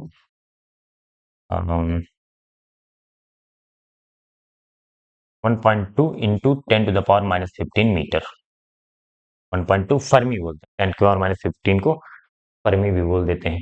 तो ये होता है द्रव्यमान और द्रव्यमान, सॉरी, त्रिज्या और द्रव्यमान संख्या में संबंध, ये बता दिया हमने। अब तीसरा पार्ट इसका कह रहा है कि नाभिक का घनत्व द्रव्यमान संख्या पर निर्भर नहीं करता, ये हमें सिद्ध करना है। तो नाभिक का घनत्व होता क्या है? सबसे पहले एक फार्मूला आपको पता होगा, द्रव्यमान बराबर क्या होता है, यहीं पे कर दें। द्रव्यमान बराबर क्या होता है? बचपन से पढ़ते हुए आ रहे होंगे, द्रव्यमान बराबर आयतन गुणे घनत्व, आयतन गुणे घनत्व। ठीक है, तो घनत्व हमें निकालना है ना, घनत्व को देखना है तो घनत्व निकाल लेते हैं। तो घनत्व बराबर क्या हो जाएगा, आयतन इधर आ जाएगा, द्रव्यमान बटे आयतन, द्रव्यमान बटे आयतन डालते हैं। घनत्व को हम किससे रिप्रेजेंट करते हैं, चलो आगे रो से कर देंगे, घनत्व रो। द्रव्यमान, द्रव्यमान को हम लिखेंगे एमयू में, लिखें तो द्रव्यमान संख्या ये हो जाती है एमयू में, तो ए एमयू अपन आयतन क्या होगा बताओ। नाभिक का आकार सुना होगा, गोलाकार होता है, तो गोले का आयतन क्या होता है, 4/3 pi are cube, 4/3 pi are cube, ये होता है आयतन। अब इसको और सॉल्व करते हैं आगे, तो ए एम यू अपॉन 4/3 पाई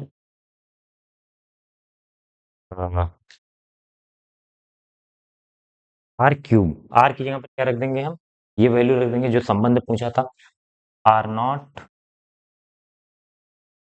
ए की पावर 1/3 और पूरे की पावर 3, पूरे का यहाँ पे क्यूब है ना, आर क्यूब।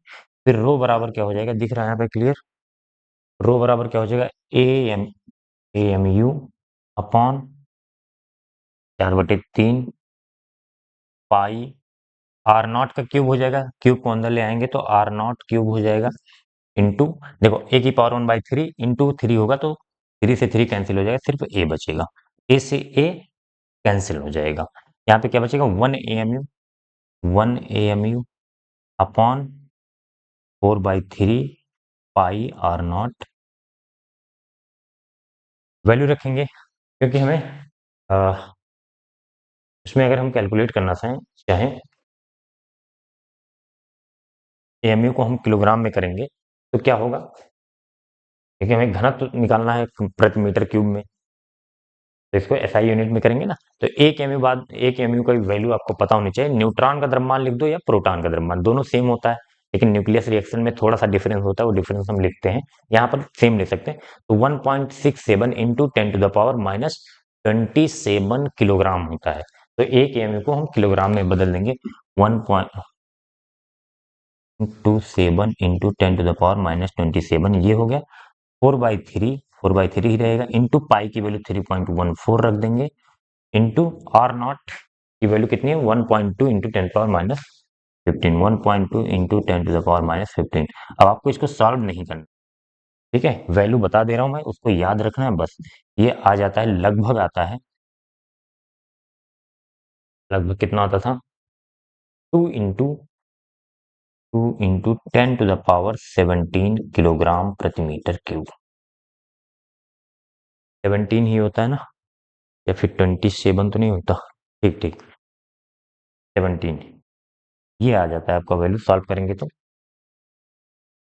2 इंटू 10⁻17 किलोग्राम प्रति मीटर क्यूब, ठीक है। तो अब देखो वैल्यू आ गई एग्जैक्ट, तो क्या घनत्व जो है, ये सभी नाभिकों का घनत्व होता है, और घनत्व क्या त्रिज्या पर या फिर द्रव्यमान संख्या किसी पर निर्भर कर रहा है, इसमें कोई वैल्यू कुछ नहीं है, तो हम ये बोल सकते हैं यहीं से प्रूफ हो जाता है नाभिक का घनत्व जो है द्रव्यमान संख्या पर निर्भर नहीं करता है ना, तो इसमें ए नहीं आ रहा है, यहाँ के बाद लिख देना। ठीक है, चलिए नेक्स्ट क्वेश्चन पर चलते हैं। चलिए नेक्स्ट क्वेश्चन है, ट्रांसफार्मर किस सिद्धांत पर कार्य करता है, ऊंचाई और अपचाई ट्रांसफार्मर्स क्या होते हैं, ट्रांसफार्मर में होने वाली दो प्रमुख हानियों का उल्लेख कीजिए, आदर्श, बाकी इसके बाद जो है न्यूमेरिकल वाला पार्ट है। तो अगर आप फिगर बनाना चाहें तो बना सकते हैं, फिगर थोड़ा सा मैं बना दे रहा हूँ। ओ, ओ, ओ, ओ,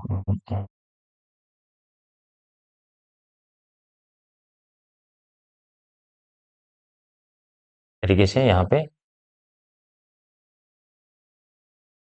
नरम लोहे की करोड लगी होती है, यहाँ पे कॉइल लपेटी जाती है और एक यहाँ पे जाती है, तो प्राथमिक कुंडली बोलते हैं इसको, द्वितीयक कुंडली। प्राथमिक इधर, आप फिगर बना लेना, देखो एक बार ये क्वेश्चन आ चुका है और इसको मैं करा चुका हूँ डिटेल में। तो ट्रांसफार्मर किस सिद्धांत पर कार्य करता है, तो एक पढ़ा होगा आपने, अन्योन्य प्रेरण, अन्योन्य प्रेरण। इसमें क्या होता है कि अगर दो कुंडलियां बिल्कुल पास पास रखी गई हैं, दो कुंडलियां पास पास रखी गई हैं और किसी एक कुंडली में हम धारा के मान में परिवर्तन करें, धारा के मान में परिवर्तन करें, तो उसके कारण जो है दूसरी कुंडली में प्रेरित धारा प्रवाहित होने लगती है। इसी घटना को हम क्या कहते हैं? अन्योन्य प्रेरण कहते हैं। तो दो कुंडलियां हैं पास पास रखी हैं, इसमें चुंबकीय क्षेत्र तरह से कुछ इसमें पास होता है और जब धारा का मान बदलता है तो चुंबकीय क्षेत्र बदलता है, चुंबकीय क्षेत्र बदलने से चुंबकीय फ्लक्स बदलता है और चुंबकीय फ्लक्स बदलने से क्या हो जाता है? वैद्युत धारा प्रवाहित होने लगती है, प्रेरित धारा उत्पन्न हो जाती है इसमें। यही कॉन्सेप्ट है इसका, यही सिद्धांत है। तो सिद्धांत हम क्या लिखेंगे? अन्योन्य प्रेरण का सिद्धांत। ट्रांसफार्मर दो तरह के होते हैं, एक ऊंचाई और एक अपचाई। एक को स्टेप अप लिख दे रहा हूं मैं, ऊंचाई ट्रांसफार्मर, पूरा लिख लेना, ऊंचाई ट्रांसफार्मर। इसको क्या बोलते हैं? Step up. स्टेप अप ये क्या करता है? वोल्टेज के मान को बढ़ाता है। जैसे मान लो यहाँ पे आया 220 आया, तो पता चले इसको हमने 440 करना है या 11,000 करना है, जो भी वैल्यू, तो ये बढ़ाएगा ऊंचाई ट्रांसफार्मर। कैसे बढ़ाता है? इसका सिद्धांत क्या होता है? देखो आपको लिखना है, ऊंचाई ट्रांसफार्मर हेडिंग डालेंगे। ऊंचाई ट्रांसफार्मर में क्या बोलते हैं? ये वोल्टेज बढ़ाने के लिए प्रयोग किया जाता है। और वोल्टेज कैसे बढ़ाते हैं? इसमें जो है प्राथमिक कुंडली में जो फेरों की संख्या होती है इसको हम बोलते हैं एनपी, और द्वितीय कुंडली में जो फेरों की संख्या होती है एनएस, मतलब number of turns in secondary coil, और इसमें प्राइमरी कॉइल। अब क्या होगा कि अगर ऊंचाई ट्रांसफार्मर हमें चाहिए, यानी कि वोल्टेज के मान को बढ़ाना है, वोल्टेज के मान को बढ़ाने वाला ट्रांसफार्मर ऊंचाई ट्रांसफार्मर होता है, जो कि जहां पे इलेक्ट्रिसिटी का जनरेशन होता है पावर प्लांट में, वहां पे यूज किया जाता है। आपके गांव में, आपके घरों में ज्यादातर जो ट्रांसफार्मर होते हैं वो कौन से होते हैं? अपचाई ट्रांसफार्मर, जो कि वोल्टेज को कम करते हैं। तो ऊंचाई ट्रांसफार्मर में कंडीशन क्या होती है? सेकेंडरी, देखो हमें यहाँ पे ज्यादा वोल्टेज चाहिए, कम आएगा हमारे पास, उसको हम बढ़ा रहे हैं, 220 से 11,000 कर ले रहे हैं। तो क्या चाहिए? यहाँ पे नंबर ऑफ टर्न, फेरों की संख्या ज्यादा होनी चाहिए, N S greater than N P होना चाहिए। तो हम उसे क्या कहेंगे? ऊंचाई ट्रांसफार्मर। इसको भी एक लाइन में लिख लीजिए। ऊंचाई ट्रांसफार्मर में द्वितीय कुंडली में फेरों की संख्या प्राथमिक कुंडली में फेरों की संख्या से अधिक होती है। अब जो है अपचाई ट्रांसफार्मर, देखो आपको पूरा लाइन लिखना है एग्जाम में, ऐसा नहीं कि बस इतना जितना मैं लिख रहा हूँ। थोड़ा सा मेहनत करिए और जो है अभी से लिखने की आदत डालिए, खुद से लिखने की आदत। समझा मैं दे रहा हूँ, आप थोड़ा सा लिखिए उसको। अपचाई ट्रांसफार्मर क्या होगा?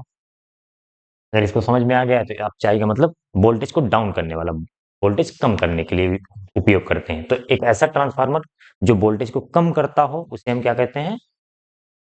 उसे क्या कहते हैं? अपचाई ट्रांसफार्मर। आपके गांव में लगा होता है, आपके घर के आसपास कहीं पे ट्रांसफार्मर लगा होगा, तो वो कौन सा होगा?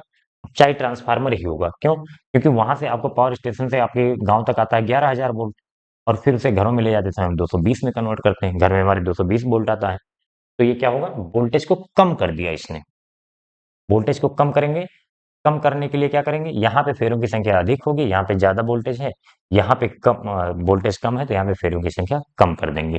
तो सेकेंडरी कॉइल में जो फेरों की संख्या होगी एनएस, वो कम हो जाएगी प्राइमरी कॉइल यानी कि प्राथमिक कुंडली में। तो इसमें और एक लाइन लिखेंगे कि अपचाई ट्रांसफार्मर के द्वितीय कुंडली में फेरों की संख्या प्राथमिक कुंडली की में फेरों की संख्या से कम होती है। तो ये हो गया अपचाई ट्रांसफार्मर। ठीक है। और फिर इसकी बात करें ट्रांसफार्मर में होने वाली दो प्रमुख हानियां, लगभग 3 या 4 तरह की हानियां होती हैं। पहले मैं नाम बता दे रहा हूँ। एक को हम बोलते हैं ताम्र हानि, कॉपर लॉस, और दूसरी को बोलते हैं भंवर धारा हानि। एक होता है शैथिल्य हानि, और एक होता है क्या बोलेंगे उसे, चुंबकीय फ्लक्स हानि, मैग्नेटिक फ्लक्स लॉस। तो हमें दो ही लिखना है, तो मैं दो लिख के बता दे रहा हूँ। ताम्र हानि एक होता है, पहला जो ताम्र हानि। ताम्र हानि क्या होता है? कॉपर लॉस बोलते हैं, कॉपर लॉस।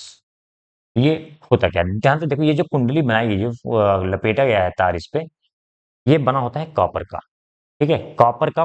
देखो वैसे कॉपर हम इसीलिए यूज करते हैं, उसका प्रतिरोध कम होता है, उसमें इलेक्ट्रिसिटी अच्छे से कंडक्ट होती है, जैसे वैद्युत धारा प्रवाहित होती है।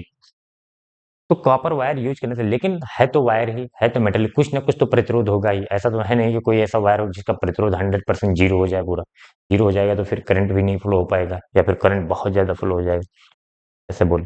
तो ये कॉपर का बना होता है, इसमें लिखेंगे पूरा, ठीक है। ट्रांसफार्मर की दोनों तरह की प्राथमिक तथा द्वितीयक कुंडली कॉपर के तार की बनाई जाती हैं। कॉपर के तार के प्रतिरोध के कारण उसमें कुछ ऊष्मा उत्पन्न होती है। देखो प्रतिरोध कम है लेकिन होता तो है, ऊष्मा कितनी उत्पन्न होती है? H बराबर आई स्क्वायर आर। और यही जो है ऊष्मा, जो इसकी ऊर्जा है, ऊर्जा तो फिक्स है, तो ऊर्जा जो है ऊष्मा के रूप में हानि होती है ऊर्जा का, जिसे हम क्या कहते हैं? ताम्र हानि कहते हैं। अब इसको दूर करने का क्या उपाय होता है?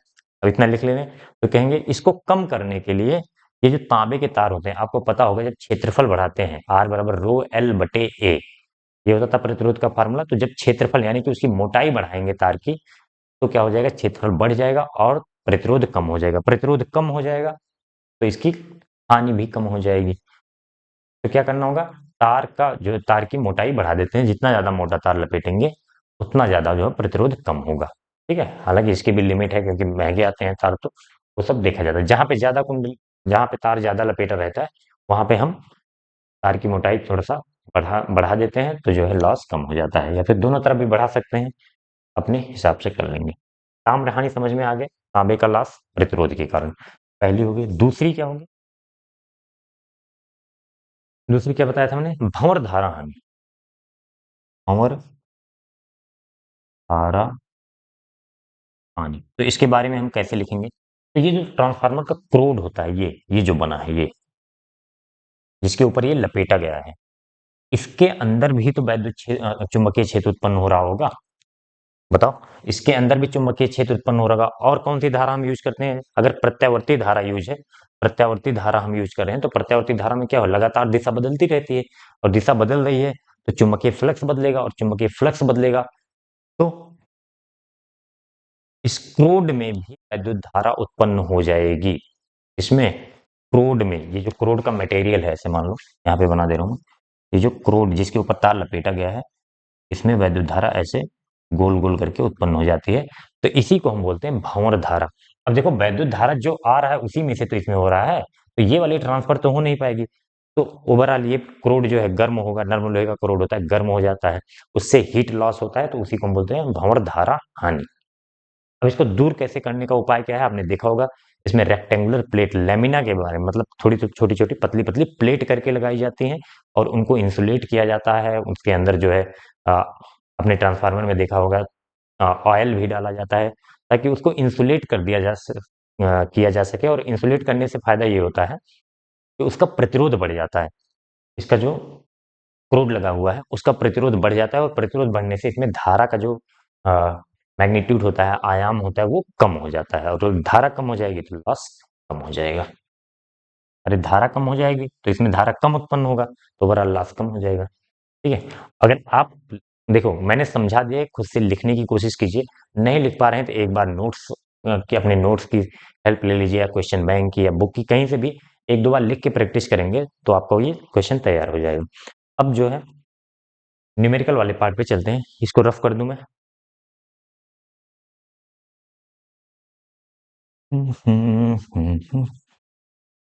तो न्यूमेरिकल में क्या कह रहा है? आदर्श ट्रांसफार्मर में प्राथमिक तथा द्वितीयक कुंडलीय में फेरों का अनुपात 10:1 है। प्राथमिक कुंडली यानी कि एनपी अपॉन एनएस, द्वितीयक फेरों का अनुपात ये कितना दिया है? 10:1। प्राथमिक में ज्यादा है, द्वितीयक में कम है, इसका मतलब ये स्टेप डाउन ट्रांसफार्मर है। अब कह रहा है प्राथमिक कुंडली में 220 वोल्ट की आपूर्ति है। वोल्टेज विभव को हम इसमें ई से लिखते थे ना, और किसमें बात कर रहा है? प्राथमिक कुंडली।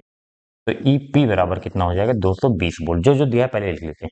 द्वितीयक 220 ओम के प्रतिरोध से जुड़ी है, तो द्वितीयक कुंडली का प्रतिरोध यानी कि आर एस कितना हो जाएगा? 220 ओम। इतनी इंफॉर्मेशन दी गई है। कह रहा है प्राथमिक में प्रवाहित धारा का मान ज्ञात कीजिए।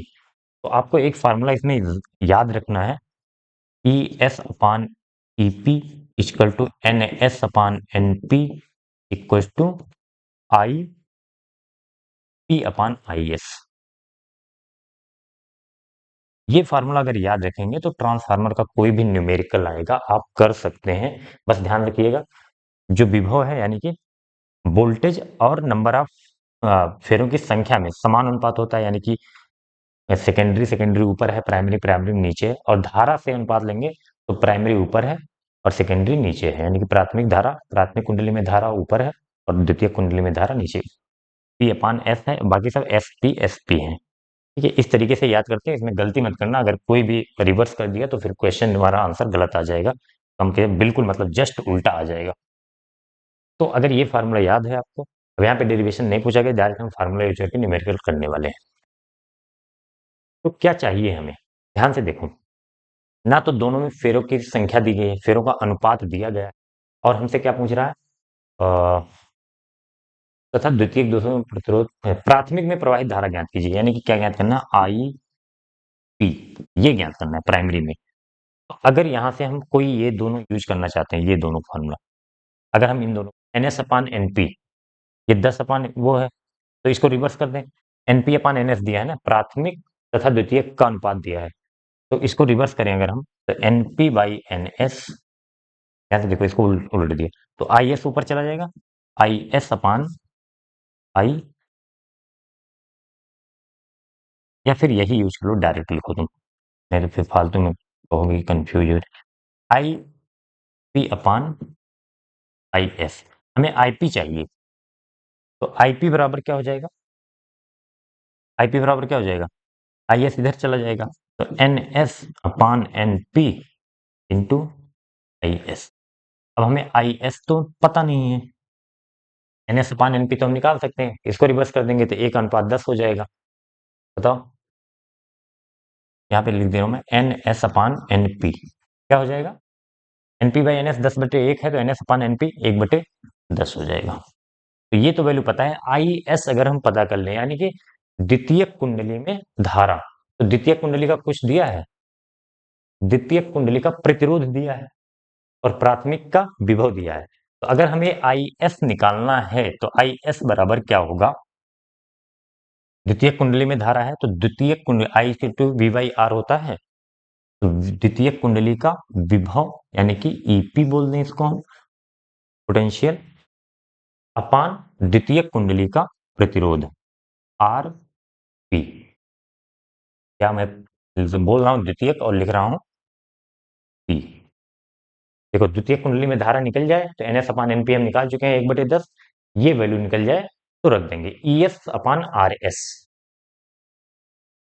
चाहिए, आर एस दिया है 220, ई एस नहीं दिया है, तो हम अब चलेंगे इसके पास, क्योंकि हमें ईपी दिया है, तो एक बार इसका यूज करेंगे, ई एस अपान ईपी बराबर N S upon N P, क्योंकि हमें, चलो एन एस अपान पी, हमें क्या निकालना है, ई एस निकालना है, तो ई एस बराबर क्या हो जाएगा, ई एस बराबर हो जाएगा एन एस बटे एन पी गुड़े ई पी इधर आ जाएगा, एन एस मान एन पी हम निकाल चुके हैं 1/10, 1/10 गुड़े ई पी कितना है 220, जीरो से जीरो कटेगा, आ जाएगा 22 वोल्ट, ई एस आ गया, आर एस दिया है, निकाल लो यहाँ पे, आई एस बराबर ई एस कितना आया है 22 वोल्ट, 22 वोल्ट, आर एस कितना था दिया गया है 220, तो 22 इक्के 22 10 आ जाएगा, तो 0.1 धारा है, तो किसमें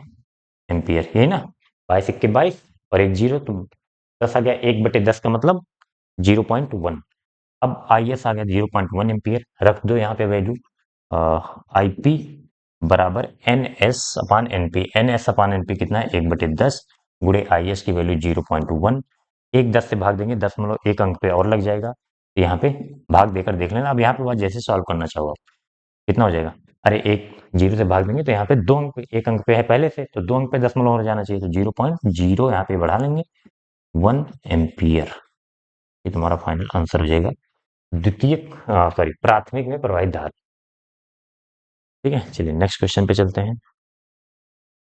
चलिए नेक्स्ट क्वेश्चन है, क्वेश्चन नंबर 8 का अथवा वाला पार्ट, वैद्युत संधारित्र क्या है, समांतर प्लेट संधारित्र की धारिता का व्यंजक प्राप्त कीजिए, धारिता किन किन बातों पर निर्भर करती है, तो ये क्वेश्चन कई बार आ चुका है, फिर से मैं कर दे रहा हूँ, संधारित्र क्या होता है सबसे पहले ये समझ लीजिए, संधारित्र में पढ़ा होगा आपने, क्या होता है, संधारित्र एक ऐसा यंत्र है जो विद्युत ऊर्जा को संचित करता है, अपने अंदर स्टोर करता है, और जरूरत पड़ने पे हमें वो ऊर्जा मिलती है। देखो क्या होता है कि हमारे घरों में कुछ ऐसे यंत्र हैं जो कि उच्च धारा पर कार्य करते हैं, शुरू करते हैं, और उच्च धारा हमारे घरों में, वो धारा जो हमारे घरों में करंट आ रहा है, वो लगभग 10 से ज़्यादा से ज़्यादा मान लीजिए 8 से 10 एम्पियर होगा, जो भी होता होगा, लेकिन कुछ यंत्र ऐसे हैं जैसे क्या हो गया, फैन हो गया, मोटर हो गया, फ्रिज के अंदर जो मोटर लगा होता है, कूलर के अंदर जो मोटर लगा होता है, इन सबको एक बार स्टार्ट करने के लिए उच्च धारा की जरूरत है। जैसे 20 से 25 एम्पियर की जरूरत पड़ती है, और 20 से 25 एम्पियर हमारे घरों में आता नहीं है। तो संधारित्र क्या करता है, जिसको आप कंडेंसर बोलते हो, वो जब करंट जाता है तुरंत मिली सेकंड में चार्ज हो जाता है, और चार्ज होने के बाद क्या करता है, तुरंत वो धारा प्रवाहित करा देता है, उच्च धारा प्रवाहित कराता है 25 एम्पियर तक लगभग। तो जिससे हमारे अप्लायंसेस जो हैं, यंत्र जो हैं घरों में, वो शुरू हो जाते हैं, उनको उच्च धारा प्रवाहित करने में काम करता है, का कार्य करता है। तो अगर लिखना है तो क्या करेंगे, एक ऐसा यंत्र है जो विद्युत ऊर्जा को क्या करता है, संचित करता है, स्टोर करता है अपने अंदर, और आवश्यकता पड़ने पर हमें वो प्रदान करता है। ये इतना लिखने के बाद संधारित्र के बारे में, तो समांतर प्लेट संधारित्र हमें लिखना है। ठीक है, डेफिनेशन आप 2 लाइन का है लिखिए, या अब संधारित्र की धारिता भी लिख दीजिएगा।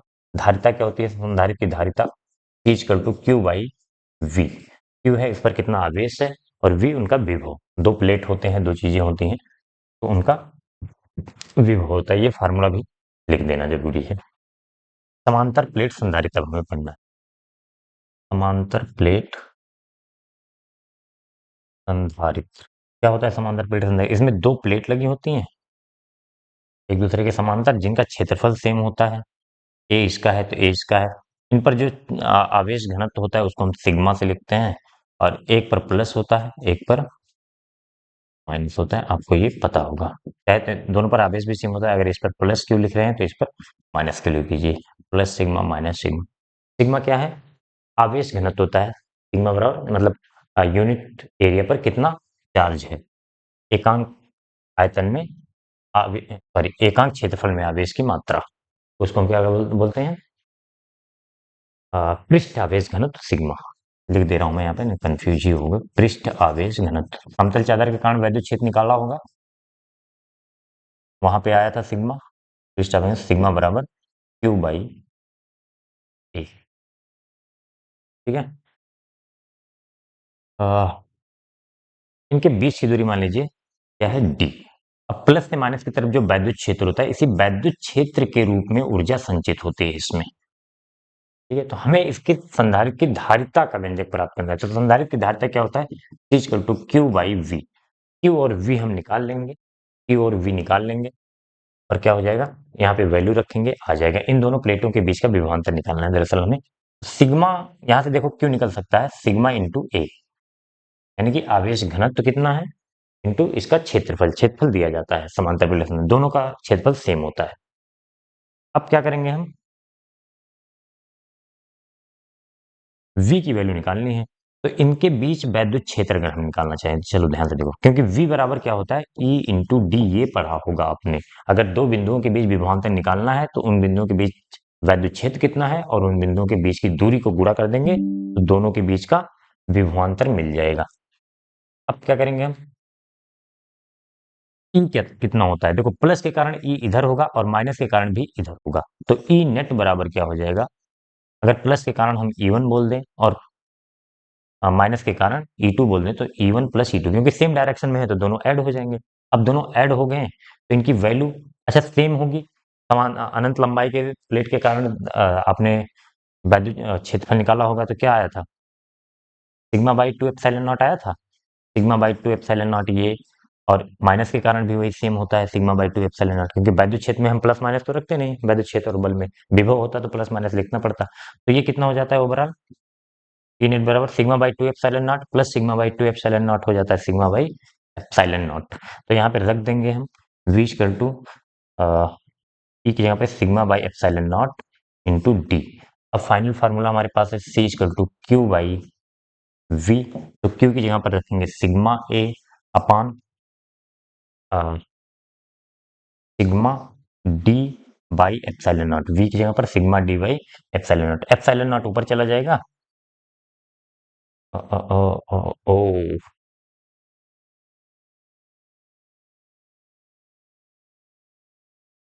सिग्मा a, ठीक है, ठीक ठीक ठीक, सिग्मा से सिग्मा कैंसिल हो जाएगा, एप्सिलॉन नॉट ऊपर चला जाएगा, तो क्या हो जाएगा, A epsilon not by D. तो सी बराबर क्या आ जाएगा, A epsilon not by D. ये आपका फॉर्मूला आ गया समांतर प्लेट संधारित्र की धारिता का व्यंजक। अब क्या कर रहा है, धारिता किन किन बातों पर निर्भर करती है। तो किस किस पे, देखो एप्सिलॉन नॉट तो यहाँ पे कांस्टेंट है, इसलिए इसके पूछने का मतलब है धारिता जो है, हम सोचते हैं कि जितना ज्यादा आवेश होगा उतना ज्यादा वैद्युत क्षेत्र होगा और उतना ज्यादा क्या होगा, इसकी धारिता होगी। लेकिन आवेश और विभव पर तो निर्भर ही नहीं कर रहा है। आवेश विभव पर, इस धारिता के फार्मूले में आवेश और विभव तो आ ही नहीं रहा है, तो इस पर निर्भर कैसे करेगा। तो हम क्या करते हैं, एप्सिलॉन नॉट तो कांस्टेंट हो गया, किस पर निर्भर कर रहा है, क्षेत्रफल पर और दोनों प्लेटों के बीच की दूरी पर। जो कह रहे हैं धारिता किन किन बातों पर निर्भर कर रहा है, तो हम लिखेंगे क्षेत्रफल पर। अगर क्षेत्रफल बढ़ाएंगे, ऊपर है, तो धारिता बढ़ जाएगी, जितना ज्यादा क्षेत्रफल रहेगा तो धारिता क्या होगी, बढ़ जाएगी। इसको आपको बिल्कुल लाइन में लिखना है। यदि पहले बात तो ये लिखेंगे, समांतर प्लेट संधारित्र की धारिता प्लेट के क्षेत्रफल तथा उनके बीच की दूरी d पर निर्भर करता है। यदि हम क्षेत्रफल, प्लेट का क्षेत्रफल बढ़ाएंगे तो उसकी धारिता बढ़ जाएगी, क्योंकि c और a जो ऊपर हैं दोनों समानुपाती हैं।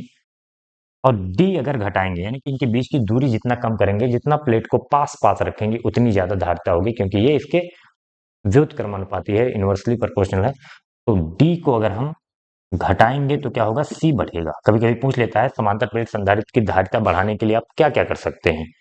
तो एक तो c बढ़ा, a को क्षेत्रफल को बढ़ाएंगे और d को घटाएंगे, ठीक है। इनके बीच की दूरी घटाने पर धारिता बढ़ती है। तीसरा एक होता है, अगर बढ़ाने वाला क्वेश्चन आया होगा, पिछली बार आया था तो कराया था उसमें, के हम एक इनके बीच परावैद्युत पदार्थ रख देते हैं जिसका परावैद्युतांक के होता है, तो के गुना बढ़ जाता है, ठीक है, वो कराया है। चलिए नेक्स्ट क्वेश्चन पर चलते हैं।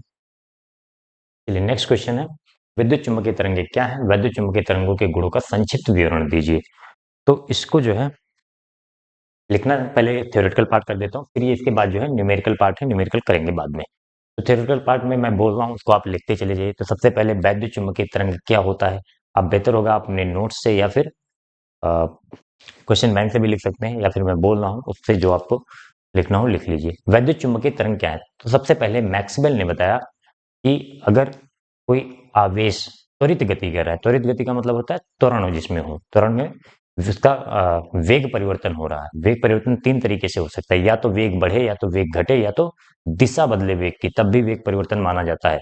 अगर कहीं भी आवेश त्वरित गति कर रहा है तो उसके साथ साथ जो है विद्युत चुम्बकीय तरंगों के रूप में जो है ऊर्जा उत्सर्जित होती है। इन्हीं ऊर्जा को हम क्या बोलते हैं, विद्युत चुम्बकीय तरंग बोलते हैं, ठीक है। तो वैद्युत चुम्बकीय तरंग क्या, कैसे उत्पन्न होते हैं, त्वरित आवेश के कारण। अब कह रहा है कि वैद्युत चुम्बकीय तरंगों के गुणों का संक्षिप्त विवरण दीजिए। अगर इनको यहाँ पे आप फिगर भी बना सकते हैं, कुछ इस तरीके से होता है। इसमें क्या क्या होता है, वैद्युत क्षेत्र तथा चुंबकीय क्षेत्र जो है दोनों ही गति करते हैं। ये एक्स हो गया, ये वाई हो गया, और इधर बनेगा जेड। जेड डायरेक्शन में आपका होता है, ये हो जाएगा चुंबकीय क्षेत्र। चुंबकीय क्षेत्र को हम बी से लिखते हैं, ये क्षेत्र को बी से, और वैद्युत क्षेत्र को ई से लिखते हैं। ये वैद्युत क्षेत्र है वाई दिशा में। बना देते हैं तो थोड़ा सा फिगर पिक्चर क्लियर हो जाता है। ध्यान से देखना, इसमें कुछ इंपॉर्टेंट बातें हैं, बना देंगे। तरंग किधर जा रही है, एक्स की दिशा में, यानी कि तरंग संचरण की दिशा एक्स की तरफ है। वैद्युत क्षेत्र का जो आयाम है या फिर जो दोलन है, वाइब्रेशन है, वो किधर हो रहा है, वाई डायरेक्शन में, ऊपर नीचे। और जो चुंबकीय क्षेत्र है बी, उसकी वो दोलन कैसे कर रहा है, जेड डायरेक्शन में, ऐसे जेड बाहर की तरफ है ना, ऊपर नीचे, मतलब अंदर और बाहर। तो तीनों देखेंगे एक तरह से एक दूसरे के लंबवत हैं। वैद्युत क्षेत्र, चुंबकीय क्षेत्र और तरंग संचरण की दिशा एक दूसरे के लंबवत हैं। तो सबसे पहला गुण हम यही लिखते हैं कि वैद्युत चुंबकीय तरंग में तरंग संचरण की दिशा, वैद्युत क्षेत्र का कंपन तथा चुंबकीय क्षेत्र का कंपन तीनों परस्पर लंबवत होते हैं। तो पहला गुण ये हो गया। अब याद करो, आपको दो तरह की तरंगे पड़ी होगी, एक अनुप्रस्थ, एक अनुदैर्घ्य। जब माध्यम के कण वहां पे पड़ते थे, क्योंकि मैकेनिकल वेव होती थी, तो माध्यम के कण अगर अ, तरंग संचरण की दिशा के लंबवत कंपन कर रहे हो तो उसे हम अनुप्रस्थ कहते थे। अगर तरंग संचरण की दिशा में कंपन कर रहे हो तो उन्हें अनुदैर्घ्य कहते थे। यहाँ पे क्या है, माध्यम तो नहीं है, क्योंकि माध्यम तो की जरूरत नहीं होती है वैद्युत चुंबकीय तरंग के लिए। यहाँ पे क्या है, वैद्युत क्षेत्र और चुंबकीय क्षेत्र कंपन कर रहे होते हैं। तो वैद्युत क्षेत्र देखोगे, ये भी x के लंबवत है, y में है तो मतलब x y लंबवत है, और z में है चुंबकीय क्षेत्र तो z भी x के लंबवत है। तो इसको हम क्या बोलेंगे? अनुप्रस्थ तरंग। ठीक है, तीनों लंबवत होते हैं, हम बोल इसको लिखेंगे E परपेंडिकुलर है B के, परपेंडिकुलर है तरंग संचरण की दिशा की। पहला गुण ये आपको लिखना है पूरा, सिर्फ ये बनाने से काम नहीं चलेगा। तरंग संचरण की दिशा 5 नंबर का क्वेश्चन है। इसके बाद जो है दूसरी प्रॉपर्टी क्या बताई हमने? कैसी तरंग है? वैद्युत चुंबकीय तरंग कैसी होती है? अनुप्रस्थ, अनुप्रस्थ तरंग है। और एक गुण लिख सकते हैं जो सबसे इंपॉर्टेंट है कि वैद्युत क्षेत्र एवं चुंबकीय क्षेत्र समान कला में होते हैं। वैद्युत क्षेत्र एवं चुंबकीय क्षेत्र समान कला में होते हैं, समान कला में होते हैं। वैद्युत क्षेत्र और चुंबकीय क्षेत्र समान कला। समान कला का मतलब क्या हुआ? ध्यान से देखेंगे, जिस टाइम पर चुंबकीय वैद्युत क्षेत्र का अधिकतम मान प्राप्त होगा उसी टाइम पे चुंबकीय क्षेत्र का अधिकतम। दिशा अगर ये ऊपर की तरफ बढ़ रहे हैं तो ये इधर ऊपर बाहर की तरफ बढ़ेगा। जिस टाइम पर जीरो हो रहा है वैद्युत क्षेत्र, उसी टाइम पर चुंबकीय क्षेत्र भी जीरो हो रहा है। तो इसी को हम क्या बोलते हैं? समान कला में होना। सेम डायरेक्शन में गति कर रहे हो, सेम डायरेक्शन हो गया, और जो है समान समय पे अधिकतम हो रहे हैं, समान उसी टाइम पे सेम टाइम पे जो है जीरो हो रही वैल्यू। तो ऐसे इसी स्थिति को हम क्या बोलते हैं? दोनों वैद्युत क्षेत्र और चुंबकीय क्षेत्र समान कला में है। तो यहाँ पे ये वाला पार्ट खत्म होता है, थ्योरेटिकल पार्ट। अब आ जाते हैं न्यूमेरिकल पे। चुंबकीय क्षेत्र का समीकरण दिया है। अच्छा, यहाँ पे हमने देखो चुंबकीय क्षेत्र को जेड में बनाया है, इसने वाई में बना दिया है। तो अगर वाई में चुंबकीय क्षेत्र बना दिया है तो हम जेड में क्या कर लेंगे? इसको ले लेंगे, वैद्युत क्षेत्र को। डी वाई दिया है बराबर 8 गुणे 10 की घात -6 साइन 2 गुणे 10 की घात 11 टी प्लस 300 पाई एक्स इंटू टी। अगर आपने पढ़ा है इस चैप्टर को तो आपने पढ़ा होगा कि बी बराबर होता है B naught sine omega t plus k x. Omega t plus omega t ऐसे लिख देंगे।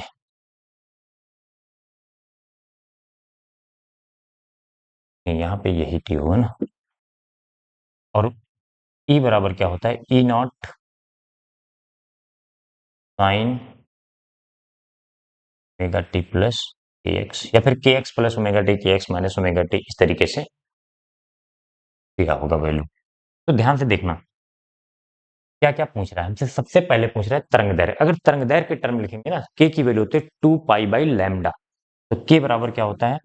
2 पाई बाई लैम्डा। और यहां से जो क्वेश्चन हमें दिया है वहां पे अगर हम देखेंगे तो लैम्डा कितना है, सॉरी के की वैल्यू कितनी है? जो एक्स के साथ गुणा में होता है उसी को हम के बोलते हैं। तो 300 इंटू पाई, तो के की वैल्यू रखेंगे 300 pi equal to 2 pi upon lambda. Pi से पाई कैंसिल हो जाएगा और लैम्डा बराबर क्या हो जाएगा?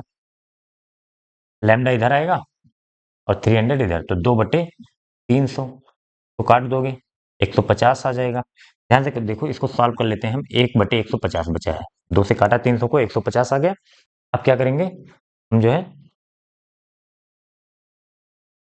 इसको लिख रहा हूं मैं 1/15 गुणे 10। 10 ऊपर जाएगा, 10 की घात -1 हो जाएगा। 1/15, एक में देखो पहले दशमलव लगाओगे, जीरो बढ़ाओगे तो 10 हो जाएगा। अभी भी नहीं जाएगा, 15 से भाग, फिर एक जीरो बढ़ा के जीरो बढ़ाओगे 100 हो जाएगा। 15 छक्के 90, 15 छक्के 90। समझ में आई है ना?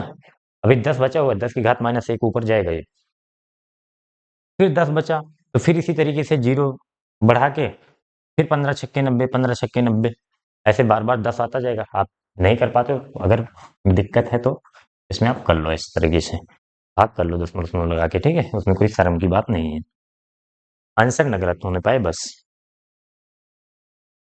तो अब जो है 0.0066, इसमें क्या करेंगे हम? इंटू 10 की पावर -1, ये जो 10 था ऊपर -1 चला गया।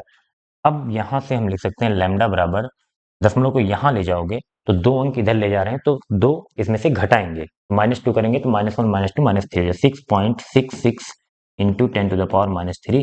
लैम्डा का मात्रक क्या होता है? मीटर। तरंग दैर्घ्य का 6.66 into 10 to the power -3 metre. अब क्या निकालना था दूसरा, तरंग दैर्घ्य तथा दोलनी विद्युत क्षेत्र का समीकरण ज्ञात कीजिए। दोलनी विद्युत क्षेत्र का समीकरण ज्ञात करेंगे, यानी कि E बराबर ई नॉट। ई नॉट होती है मैक्सिमम वैल्यू, और बाकी सब सेम होते हैं, क्योंकि समान कला में होता है, जो यहाँ पे होगा वही चीज यहाँ पे होगा। ठीक है, ई नॉट हमें पता चल जाए, और किस एक्सिस में होगा, ये जेड अक्ष में होगा। तो ई जेड बराबर क्या हो जाएगा, पहले ई नॉट निकाल लें। तो आपने पढ़ा होगा ई नॉट बाई बी नॉट बराबर सी। बी नॉट की वैल्यू कितनी है, 8 गुणे 10 की घात 6। ठीक है, तो ई नॉट बराबर क्या हो जाएगा यहाँ से, क्योंकि ई नॉट की वैल्यू हमें मिल जाए, बस लिख देंगे ई नॉट बराबर बी नॉट इंटू सी। तो ई नॉट बराबर क्या हो जाएगा, बी नॉट की जगह पे 8 गुणे 10 की घात माइनस 6, और सी की जगह पे क्या हो जाएगा, 3 गुणे 10 की घात 8। प्रकाश की चाल होती है, दिख रहा है ना यहाँ पे। ठीक, और ई नॉट बराबर क्या हो जाएगा, 8 तिरिक 24, 24 गुणे कितना, 10 की घात माइनस 6, 10 की घात प्लस 8, तो 8 माइनस 6 2 हो जाएगा, 10 की घात 2। 10 की घात 2 का मतलब 100। 24 गुणे 100 कितना हो जाएगा, 2400। अब ई नॉट आ गया, और इसको हम किसमें, ई को लिखेंगे जेड में इसमें। क्यों, क्योंकि बी पहले उससे वाई में दिया हुआ, अगर बी वाई में है तो ई जेड में हो जाएगा। हमने यहाँ पे क्या बनाया है, बी को जेड में बनाया है, ई को वाई में बनाया है। तो ई जेड बराबर क्या हो जाएगा, ई नॉट, ई नॉट की वैल्यू कितनी आ गई है, 2400 into sine, 2400 sign omega t plus k x. बाकी सेम ये वैल्यू रहेगी, इसमें कोई अंतर नहीं आ रहा। 2 गुणे 10 की घात 11 टी प्लस 300 पाई, ये हो जाएगा तुम्हारा चुंबकीय क्षेत्र, वैद्युत क्षेत्र का दोलन समीकरण। ये क्वेश्चन कंप्लीट हुआ। चलिए नेक्स्ट क्वेश्चन पे चलते हैं। नेक्स्ट क्वेश्चन है क्वेश्चन नंबर 9, अथवा वाला पार्ट, दिष्टकरण का अर्थ समझाइए। पीएन संधि डायोड का प्रयोग कर पूर्ण तरंग दिष्टकारी का परिपथ आरेख बनाइए तथा इसकी क्रियाविधि का संक्षिप्त विवरण दीजिए। देखो ध्यान से, ये क्वेश्चन अगर आप सेट 1 किए होंगे, सेट 1 में क्वेश्चन नंबर 6 सेम क्वेश्चन था, 5 नंबर में ही था। वहां पे मैंने डिटेल में कराया है, आप जाके वहां पे इसको एक बार अपना थोड़ा सा कष्ट करिए। 2025 सेट 1 पे जाइए, इसी प्ले लिस्ट में सेट 1 का दूसरे वाले पार्ट में क्वेश्चन नंबर 6 मिलेगा आपको। तो सेम क्वेश्चन है, वहां पे डिटेल में कराया है, एक बार जाके वहां से फिर से कर सकते हैं। और अगर आपने पहले से किया हुआ है तो फिर यहाँ पे कोई करने की जरूरत नहीं है, आप अपने नोट से ही दोबारा करिए उसको। ठीक है, तो सेट 4 इस तरीके से, सेट 4 ये सेट 4 कंप्लीट होता है। अब मिलते हैं हम नेक्स्ट वीडियो में सेट 5 के साथ। ठीक है, थैंक यू।